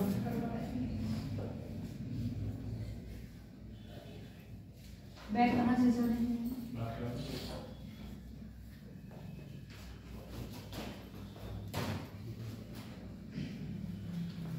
एक तो ये बोर्ड आफत मुझसे चलता नहीं है, कोई नहीं। 7 पेटियां हैं। अब 7 पेटियों को अगर हम डिवाइड करेंगे, मुझे लगा होगा तो मैं ऐसे ही दिखा दूंगी, होगा पर ढूंढना पड़ेगा। एक तो है भूमध्य रेखीय निम्न वायु दाब पेटी, ठीक है। भूमध्य रेखीय से निम्न वायु दाब से आप ऊपर जाओगे 30 के बीच में, 30 से 45 के बीच में, ये आती है आपकी उच्च वायु दाब पेटी। इसको क्या कहेंगे? शीतोष्ण उच्च वायु दाब पेटी। उसके बाद ध्रुव से पहले उच्च ध्रुवीय, यानी कि आपके 70 डिग्री के आसपास कौन सी आएगी? उप ध्रुवीय उच्च दाब पेटी। उसके टॉप पर आपकी आएगी ध्रुवीय उच्च वायु दाब पेटी। समझ में आ गया? सेम पेटियां जैसे ऊपर है, तुम लोग के पास पहले से चित्र बना हुआ है, इसलिए यहाँ लिखवा नहीं रहे। जैसे ऊपर है वैसे सेम नीचे है, तो 3 ऊपर 3 नीचे, एक बीच में, टोटल कितनी हो गई? 7 वायु दाब पेटी हो गई। जब सूर्य क्या करता है? उत्तरायण या दक्षिणायन करता है, तो ये पेटियां भी शिफ्ट होती हैं उत्तर और दक्षिण में।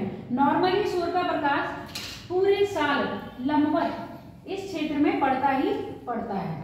इस क्षेत्र में लंबवत या कभी कर्क रेखा पे पड़ेगा, या कभी मकर रेखा पे पड़ेगा, या कभी इक्वेटर पे पड़ेगा, या इन दोनों क्षेत्र में पूरे साल पड़ता है। जैसे ही पेटी नीचे शिफ्ट होगी तो क्या होगा? वायु दाब नीचे आ जाएगा। और जो पवनें चलती हैं, जो कितने प्रकार की पवनें हैं, अब ये मुझे बताओ। तभी तो जलवायु पढ़ोगे, जलवायु पढ़ क्या रहे हो? अब ये आर्द्रता पढ़ोगे, तापमान पढ़ोगे, तापमान में भिन्नता कैसे हो रही है ये भी पढ़ोगे। पवनें कितने प्रकार की हैं?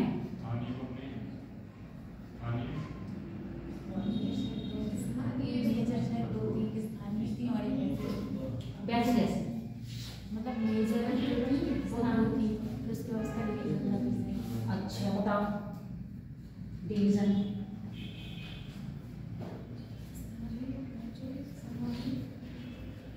प्रचलित पवनें, स्थानीय पवनें और स्थायी पवनें, ठीक है। प्रचलित पवनों में व्यापारिक पवनें, पछुआ पवनें और ध्रुवीय पवनें। स्थायी पवनों में स्थायी पवनें 2 है। प्रचलित पवनों को ही स्थायी पवनें कहते हैं, ठीक है। और स्थानीय पवनें जो होती हैं वो लोकल विंड्स होती हैं। उसके साथ जो कौन सी पवनें होती हैं आपकी महीनों के साथ बदलती हैं, वो होती है मौसमी पवनें, ठीक है। स्थायी का मतलब ऐसी पवनें जो प्रत्येक बार क्या रहती हैं, प्रत्येक वर्ष स्थिर रहेंगी, वो आपकी होती है स्थायी पवनें। स्थायी पवनें, स्थानीय पवनें वो जिनको क्या कर रहे हो आप, लोकल स्थान के नाम पर जानते हो, वो आपकी हो गई स्थानीय उपनय, ये सब याद कर लेना, तुम लोगों का टॉपिक छूटे हुए हैं, इसलिए तुम लोगों को ये चीज समझ में नहीं आएंगी। इन लोगों के सबके पढ़े हुए हैं, तभी कोई तुम्हें और इनमें कोई ज्यादा डिफरेंस नहीं है, बस इन्हें नाम याद है, हम बोल देंगे, उनसे पूछोगे इस पवन की विशेषता क्या है, ये लोग नहीं बता पाएंगे। तुम्हें अभी नाम नहीं पता, बस इतना ही फर्क है, तुम्हें नाम नहीं पता है, इन्हें नाम पता है, इससे ज्यादा कोई फर्क नहीं है। तो बेइज्जती, घमघोर बेइज्जती होगी और लांच तुम्हारी तो होनी चाहिए, तुम्हारा ये दूसरा सेशन है ना, जो दूसरा सेशन वाले हैं उनकी तो घमघोर बेइज्जती वैसे नहीं होनी चाहिए। 2 साल में भी आप सिर्फ नाम ही याद कर पाए हो, पब्लिक की विशेषता नहीं याद कर पाए हो, इससे बड़ी और क्या लोगे, इससे बड़ी बेइज्जती तो कुछ है ही नहीं। पहली साल वालों को चलो माफ कर भी दिया जाएगा, अब तीसरा सेशन में पता चलेगी तुम लोगों की यही हालत रही तो फिर बेकार है। सिलेक्शन ले लोगे? अच्छा, तो हम यहाँ पर लाए हैं, अब हम पहले अपने पुराने पेज पर ही आ जाए। तो भारत हमारा जो स्थान रखता है वो किसमें रखता है, उष्णकटिबंधीय मानसूनी जलवायु वाले क्षेत्र में आता है, जबकि भारत का विस्तार उष्णकटिबंधीय और शीतोष्णकटिबंधीय दोनों ही क्षेत्रों में आता है।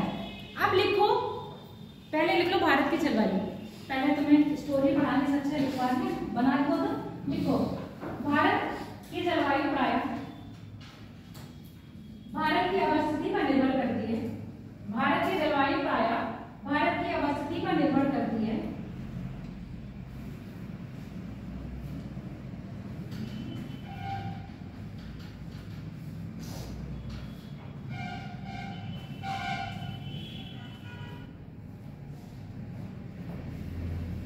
हिंदी में ऐसा लिखने को भी आता है ना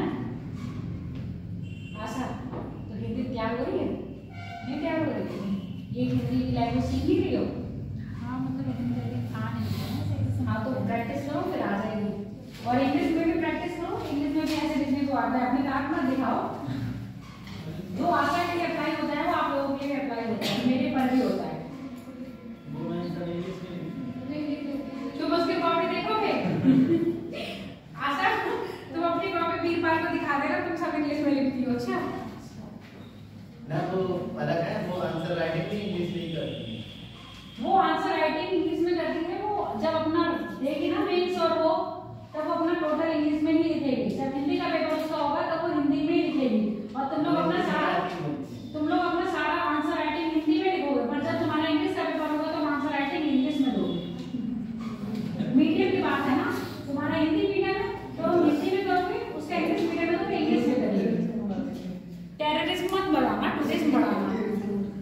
लिखो भारत की जलवायु क्या है, भारत की अवस्थिति पर निर्भर करती है। भारत प्राय उष्णकटिबंधीय क्षेत्र तथा शीतोष्णकटिबंधीय क्षेत्र, भारत प्राय उष्ण तथा शीतोष्णकटिबंधीय क्षेत्र में अवस्थित है, उष्ण तथा शीतोष्णकटिबंधीय क्षेत्र में अवस्थित है,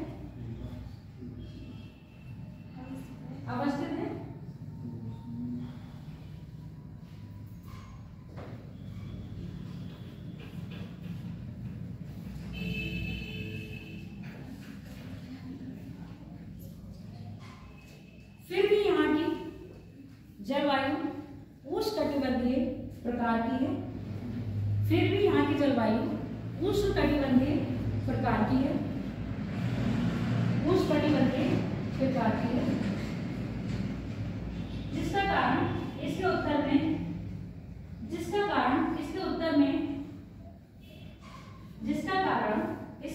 में हिमालय की अवस्थिति होना है, जिसका कारण उत्तर में हिमालय की अवस्थिति होना है,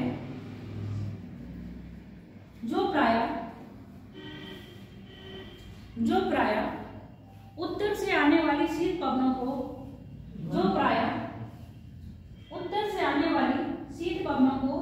भारत में प्रवेश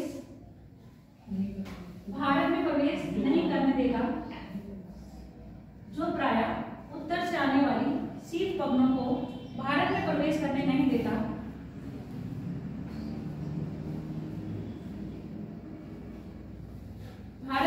प्रवेश करने नहीं देता, जिस कारण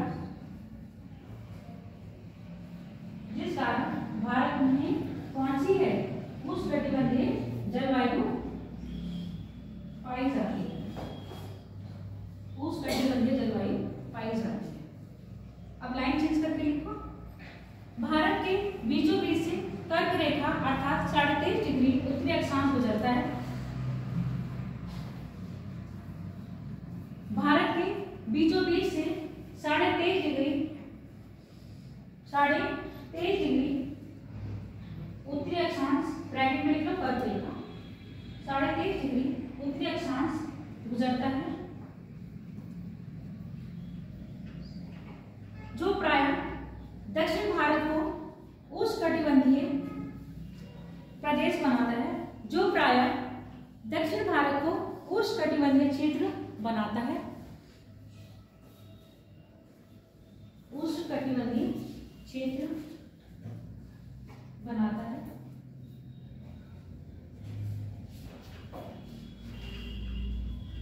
उष्णकटिबंधीय क्षेत्र बनाता है तथा इसके उत्तर में अवस्थित उत्तर भारत शीतोष्णकटिबंधीय तथा इसके उत्तर भारत शीतोष्णकटिबंधीय क्षेत्र में अवस्थित, शीतोष्णकटिबंधीय क्षेत्र में अवस्थित है,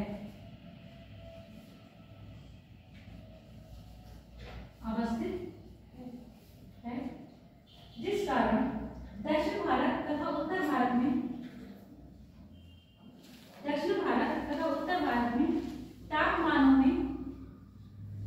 तापमानों में विभिन्नता पाई जाती है। उत्तर भारत तथा दक्षिण भारत के तापमानों में विभिन्नता पाई जाती है। अब मुझे ये बताओ, दक्षिण भारत ज्यादा गर्म होगा या उत्तर भारत ज्यादा गर्म होगा? दक्षिण भारत। तापांतर सर्वाधिक किसमें पाया जाएगा? दक्षिण भारत में, उत्तर भारत में? सबका आंसर दक्षिण है। हमने ये पूछा है तापमान सर्वाधिक कहाँ पाया जाएगा, उत्तर भारत में या दक्षिण भारत में? आपने कहा उत्तर भारत में कम पाया जाएगा और दक्षिण भारत में ज्यादा पाया जाएगा। अब हमने पूछा कि तापांतर सर्वाधिक कहाँ पाया जाएगा, दक्षिण भारत में, उत्तर भारत में? ऐसे क्वेश्चन बनते हैं, बताओ घूम गया दिमाग?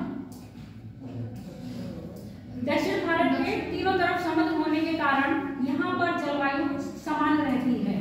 जलवायु में सबसे ज्यादा भिन्नता यानी कि उत्तर भारत में पाई जाती है, जहाँ दिन बहुत गर्म और रातें बहुत ठंडी होती है, क्योंकि पूरा स्थल मंडल पाया जाता है और स्थल दिन में गर्म और रात में ठंडे होते हैं। तो तापांतर सर्वाधिक उत्तर भारत में और उसके कंपेयर में दक्षिण भारत में तापांतर कम होगा। स्थिर जलवायु कहाँ पाई जाएगी, मतलब स्थिर तापमान आपके दक्षिण भारत में पाया जाएगा। समझ में आ गई कि नहीं? नहीं आएगी? एक बार और समझा दीजिए। तापांतर का मतलब ये होता है पूरे दिन में जो ताप में अंतर आया, यानी कि अगर दिन 40 सेंटीग्रेड का है, 40 सेंटीग्रेड टेम्परेचर रात का 20 डिग्री हो जाता है, तो 20 में अंतर कितना मिल रहा है? 20 का। 40 में से 20 घटाओ, तापांतर कितना आया? 20। कंपेयर करें उत्तर भारत हो गई। अगर हम दक्षिण भारत में बात करें तो दिन का तापमान 35 डिग्री रह रहा है, रात का तापमान 32 डिग्री रह रहा है, तो अंतर कितना आया? 2 डिग्री का। तो तापांतर कहाँ ज्यादा निकला? उत्तर भारत में, क्योंकि दक्षिण भारत में समान जलवायु, टेम्परेचर की मात्रा सेम है, समुद्र आसपास होने पर जलवायु कैसे रहती है? स्थिर रहती है। वहां ना ज्यादा रातें गर्म होती है, ना ज्यादा रातें ठंडी होती है, ना ज्यादा दिन गर्म होते हैं, मतलब जितने गर्म दिन रहेंगे उतनी गर्म रातें रहेंगी। और मोस्टली पर्वतीय क्षेत्र हो या उत्तर भारत हो, वहां पर दिन बहुत गर्म होंगे और रातें ठंडी, बहुत ठंडी नहीं, ठंडी होगी दिन की कंपेयर में। तो तापांतर अधिक पाया जाता है। दिमाग में ये चीज नोट कर लेना, हर चीज कॉपी पे नहीं लिखवा सकते हैं, बच्चों की तरह नोट करके लिखो। ये कितना लिखे हो ये बता दो। उत्तर तथा दक्षिण भारत में तापांतर पाया जाता है, जिसका कारण दक्षिण भारत का तीनों ओर समुद्र से घिरा होना, जिसका कारण दक्षिण भारत का तीनों ओर समुद्र से घिरा होना, दक्षिण भारत का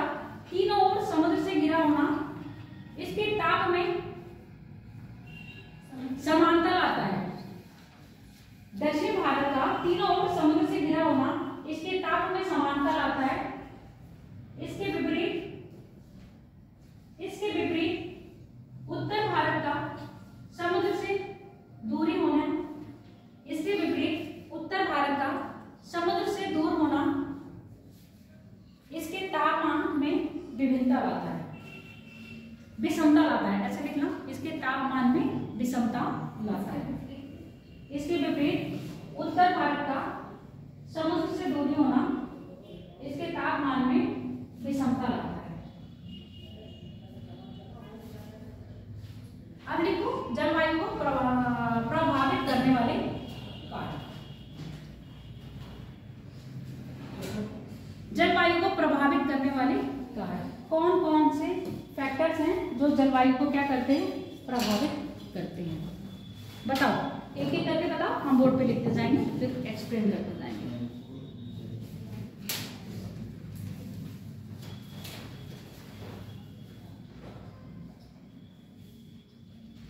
बताओ, अभी लिख ही रहे हो। जलवायु को प्रभावित करने वाले कारक, factor affecting climate of India.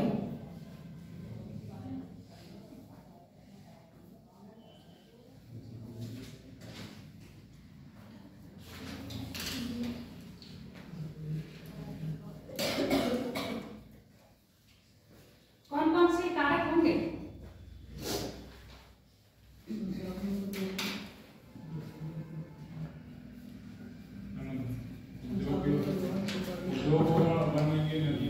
ये कहाँ से उद्योग और नदियाँ और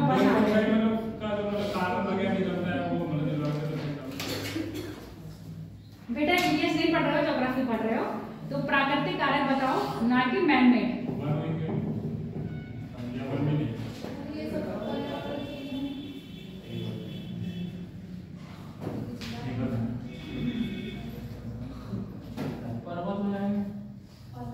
पर्वत तुम्हारे हम उच्चा बच में लग सकते हैं, बस इससे अलावा नहीं लिख सकते। वर्षा हो जाएगी, उच्चा बच, देखो बारिश, वर्षा बारिश अलग अलग हो गई है भैया। ये हमें पहली बार पता चला, वर्षा भी अलग होती है, बारिश भी अलग होती है। एक बात क्यों बोल रहे हो, वर्षा और बारिश? वर्षा हो गई, बारिश हो गई, तापमान, वर्षा बारिश हमारे तापमान में नहीं आ सकती है या आर्द्रता में आ सकती है, इससे अलावा नहीं आएगी। तापमान, ठीक है। चलो आज हम यहाँ वर्षा नहीं लिखेंगे, अभी हम वर्षा लिखेंगे। और बताओ,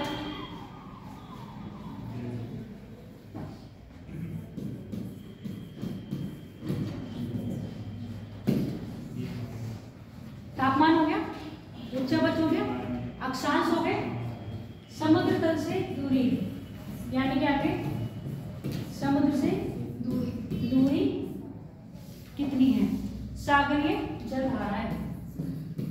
हेडिंग लिखते जाना, यही हेडिंग जो पॉइंट्स लिखवा रहे हैं इनको आगे डिफाइन करेंगे, यानी कि एक्सप्लेन करेंगे। 1 2 3 4 5 ऊंचाई आ जाएगी क्या? हाँ। कैसे आएगी बताओ? हाँ तो बहुत तेज बोल रहे हो।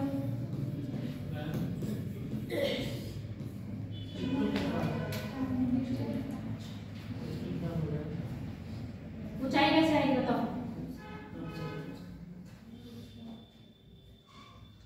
उच्चावच, तापमान, अक्षांश, समुद्र से दूरी, सागरीय जलधाराएं, ऊंचाई।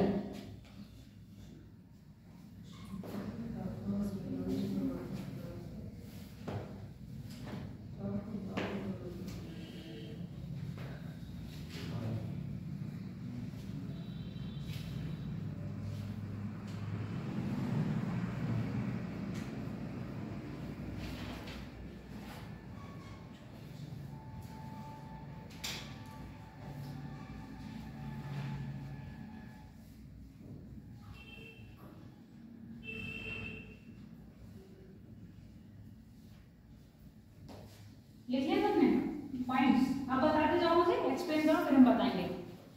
पहले हम अक्षांश की बात कर लें। पहले अक्षांश कर लें, बेसिक है इसीलिए ले गए। अक्षांश पढ़े हो ना अभी? अक्षांश कैसे किसी के क्षेत्र की जलवायु पर इफेक्ट डालते हैं, सबसे पहले आप मुझे ये बताइए।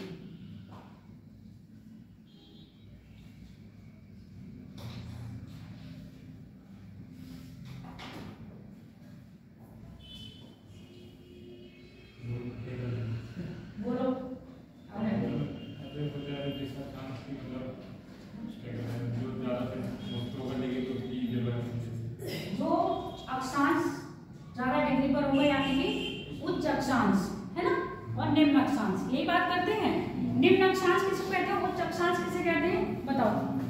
चलो अब एक कुछ कुछ तो बताए हो। ठीक ठीक, ऊंचाई अभी पूछ ही नहीं रहे, जब हम ऊंचाई पूछेंगे तब ऊंचाई बताना। ठीक है, ऊंचाई का कॉपीराइट चरण का हो गया है। ऊंचाई को कोई और डिफाइन करने की कोशिश ना करे, इसलिए चरण पहले बोल दिया है कि मैं ऊंचाई बताऊंगा। बाकी जितने भी तापमान रह गए हों या उच्चावच रह गए हों या फिर आपके समुद्र से दूरी या सागरीय जलधाराएं रह गई हैं, ये सब आप लोग अपना अपना कॉपीराइट ले लीजिए इन पर और आप हमको बताइएगा। अब मैंने बता दिया है अक्षांश। ठीक है, ये आपके 0 डिग्री निम्न दिख रहा है, यानी कि सबसे नंबर क्या है कम है। जैसे जैसे ऊपर जाएंगे नंबर की मात्रा क्या होती जाती है, बढ़ते जाते हैं। टोटल कितने अक्षांश हैं, अक्षांश रेखाएं कितनी हैं या अक्षांश वृत्त कितने हैं बताओ। भगवान मेरे प्रभु, तुम लोग क्यों पीसीएस और यूपीएससी की तैयारी करने लगे हो? वनडे एग्जाम की तैयारी कर लो, कम से कम पेज क्लियर हो जाएगा। कितने अक्षांश होते हैं, अगर इस तरह के लल्लू वाले क्वेश्चन आ जाएंगे हमारे तो ये भी गड़बड़ हो जाएंगे। कितनी अक्षांश रेखाएं हैं या अक्षांश वृत्त?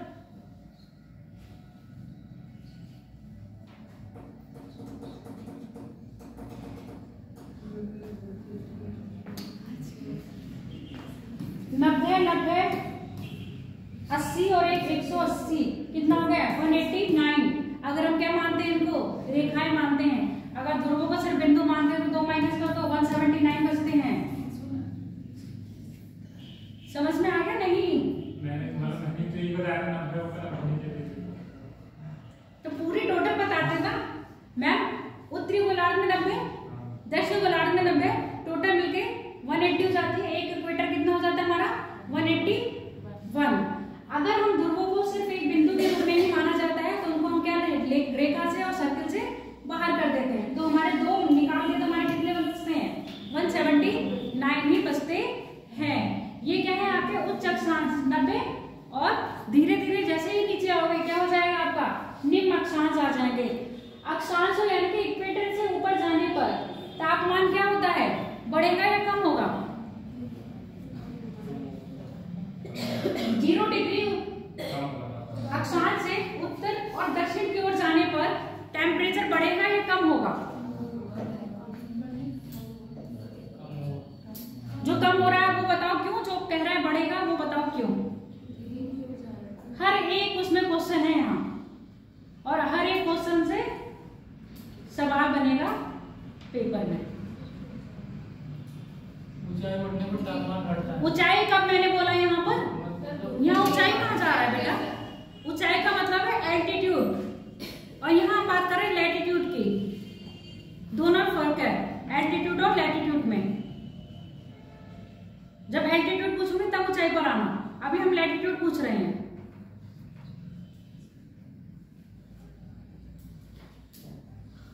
क्यों माथा पटक रहे हो? ऊंचाई उसने कह दिया है, मैंने कहा अभी मैं ऊंचाई पे आ ही नहीं रही हूँ। अब इसको ऐसा लग रहा है कि मैडम ऊपर जा रही हैं। ऊपर जाने का मतलब हम 3D में यहाँ नहीं जा रहे हैं। अगर हम इसको ऐसे ले लेंगे, हम ऐसे नहीं जा रहे हैं, हम ऐसे की बात कर रहे हैं। समझ में आ गया? पृथ्वी पे कैसे पहाड़ ऐसे बने हैं ना कि ऐसे बने हैं। वो तुम्हें दिखते ऐसे हैं पर एक्चुअली में ऐसे हैं। तो हम अभी ऐसी बात नहीं कर रहे हैं। हम कैसी बात कर रहे हैं, अक्षांश रेखा जो कैसे जा रही है क्षैतिज बात कर रहे हैं, लंबवत बात नहीं कर रहे हैं। जब हम लंबवत बात करेंगे तब आप वायुमंडल पे आओगे। अभी हम वायुमंडल पे नहीं आए हैं। ये ऊंचाई आपकी वायुमंडल को डिनोट कर रही है, ना कि अक्षांशों को। समझ में आ गया? ये ऊंचाई जो यहाँ पर लिखी है वो वायुमंडल में पूछी जाएगी और जब हम ये अक्षांश की बात कर रहे हैं आपके क्षैतिज पूछे जाएंगे। अक्षांश कभी लंबवत नहीं होते, अक्षांश कैसे हैं क्षैतिज। और जब क्षैतिज पढ़ेंगे तो क्षैतिज अब जाओगे 1 2 3 जैसे आपकी सीढ़ियां होती हैं, देखने में लंबवत जरूर लगती हैं पर आप सीढ़ियां कैसे चढ़ रहे हो 1 2 3 4 5 6 ऐसे चढ़ते हो ना। 0 से स्टार्ट करते हो बिल्कुल अब टॉप तक जाते हो। तो यहीं पर ये समझ लो एक स्टेप है, पहला अक्षांश, दूसरा अक्षांश, तीसरा, ऐसे 90 अक्षांश है। जब आप ऊपर जाओगे अक्षांशों पर सूर्य का टेम्परेचर याद करो। पृथ्वी क्या है अपने अक्ष में 23.5 डिग्री झुकी हुई है। अगर वो 23.5 डिग्री झुकी हुई नहीं होती तो सूर्य का प्रकाश क्या पड़ रहा होता, समानतः पड़ रहा होता पूरी पृथ्वी पर। अब सूर्य पृथ्वी क्या है अपने अक्ष पर झुकी हुई है। जब झुकी हुई होने के कारण सूर्य का प्रकाश संपूर्ण पृथ्वी पर इक्वल ना पड़कर कैसा पड़ता है, तिरछा। 23.5 डिग्री और ये हमने क्यों बांटे हैं, आर्कटिक सर्कल 66.5 डिग्री।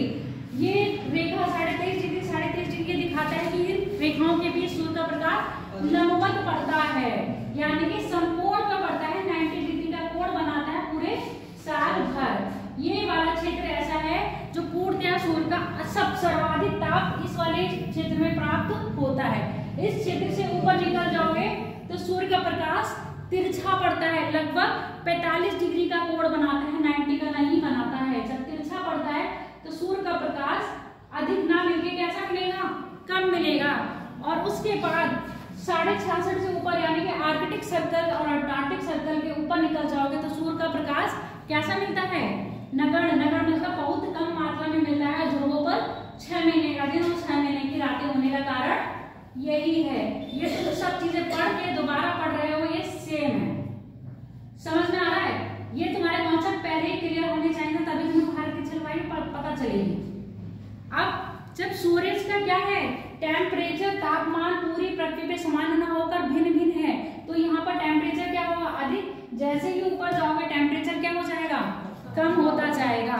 जब टेम्परेचर कम होगा तो वायु दाब पेटियां इसीलिए तो पढ़ाई गई थी, निम्न वायु दाब और एक और आ गया पवन। यहाँ पर आता है जलवायु में आता है पवन, ठीक। तभी आपके पवन क्या करेंगे, संचरण करती हैं। जहाँ उच्च वायु पवनों का संचरण किस प्रकार होता है बताओ जरा, उच्च वायु दाब से निम्न वायु दाब की ओर। उच्च वायु दाब कहाँ बनेगा, उच्च वायु दाब कहाँ बनेगा, जहां टेम्परेचर बहुत ज्यादा हाई होगा और जहां टेम्परेचर कम होगा वहां, जहां टेम्परेचर हाई होगा वहां निम्न वायु दाब बनेगा, जहां टेम्परेचर लो होगा वहां उच्च वायु दाब बनेगा। अब यहाँ पर एक तुमने पेटी पढ़ी थी, उच्च वायु दाब बना रही थी, कैसे बना रही थी बताओ, निम्न वायु दाब, सॉरी इस हिसाब से तो निम्न वायु दाब से ध्रुव वहां पर भूमध्य रेखा के पास होना चाहिए था, पर भूमध्य रेखा के पास उप शीतोष्ण उप ध्रुवीय क्षेत्र में भी कौन सा बन रहा है आपका, निम्न वायु दाब क्षेत्र बन रहा है। वो किस कारण बन रहा है बताओ, ये भी पढ़ना है हमने। जाके वर्ल्ड ज्योग्राफी का पूरी क्लाइमेटोलॉजिकल लेक्चर आज देखना और नोट्स बनाना, और कल जब हम क्वेश्चन करेंगे उसके आंसर नहीं दिए तड़ाक डंडा ला के रखेंगे हम यहाँ सबके पीटेंगे। ये तापांतर है जबकि गत्यात्मक है। पृथ्वी की क्या है, घड़ी गति घूमने के कारण, पृथ्वी गति कर रही है ना, उसकी गति के कारण गतिजन्य वहां पर उच्च वायु दाब बनता है, तापजन्य नहीं। जबकि आपके भूमध्य रेखा पर जो निम्न वायु दाब की पेटी बनती है वो क्या बनती है, तापजन्य बनती है। उसका प्रभाव डायरेक्टली सूर्य के प्रकाश से होता है, जबकि उप ध्रुवीय क्षेत्र में जो निम्न वायु दाब की क्षेत्र पेटी का है, निम्न वायु दाब की पेटी बनती है वो पृथ्वी के घूर्णन के कारण बनती है। वहां पर स्थैतिक टेम्परेचर वाला ना होके गत्यात्मक प्रभाव होता है, डायनामिक। समझ में आ गया। तो ये चीजें कॉन्सेप्ट बेटा याद रखो। वर्ल्ड ज्योग्राफी को इंडियन ज्योग्राफी से जोड़ते हैं वो लोग, तभी तुम्हारा शीतोष्ण जोड़ा गया था इंडियन से। अब यहाँ पर क्या हो गया, जैसे ही सूर्य क्या करेगा, दक्षिणायन या सूर्य करेगा उत्तरायण, ये पेटियां क्या हो जाती हैं, शिफ्ट होती जाती है। इन्हीं वायु दाब में क्या होता है, पवने क्या कर रही है, संचरण कर रही है। जो 2 तरह की पवने पढ़ाई थी, व्यापारी पवन, ध्रुवीय पवन की बात हम करेंगे ही नहीं क्योंकि हमें यहाँ पढ़नी ही नहीं है। हम 2 पवनों की बात करेंगे, पछुआ पवने और व्यापारी पवने। जैसे ही व्यापारिक पवने क्या आती हैं, यहाँ पर घूमती हैं। जब सूर्य क्या करेगा, दक्षिणायन करेगा, तो ये व्यापारिक पवने अपने दक्षिण गोलार्ध में चली जाएंगे। जब सूर्य उत्तरायण करेगा तो व्यापारिक पवने दक्षिण गोलार्ध से प्रवेश करती हैं उत्तरी गोलार्ध में। उत्तरी गोलार्ध में पवनों की दिशा क्या होती है, दक्षिण गोलार्ध में पवनों की दिशा क्या होती है, आप मुझे ये बताओ।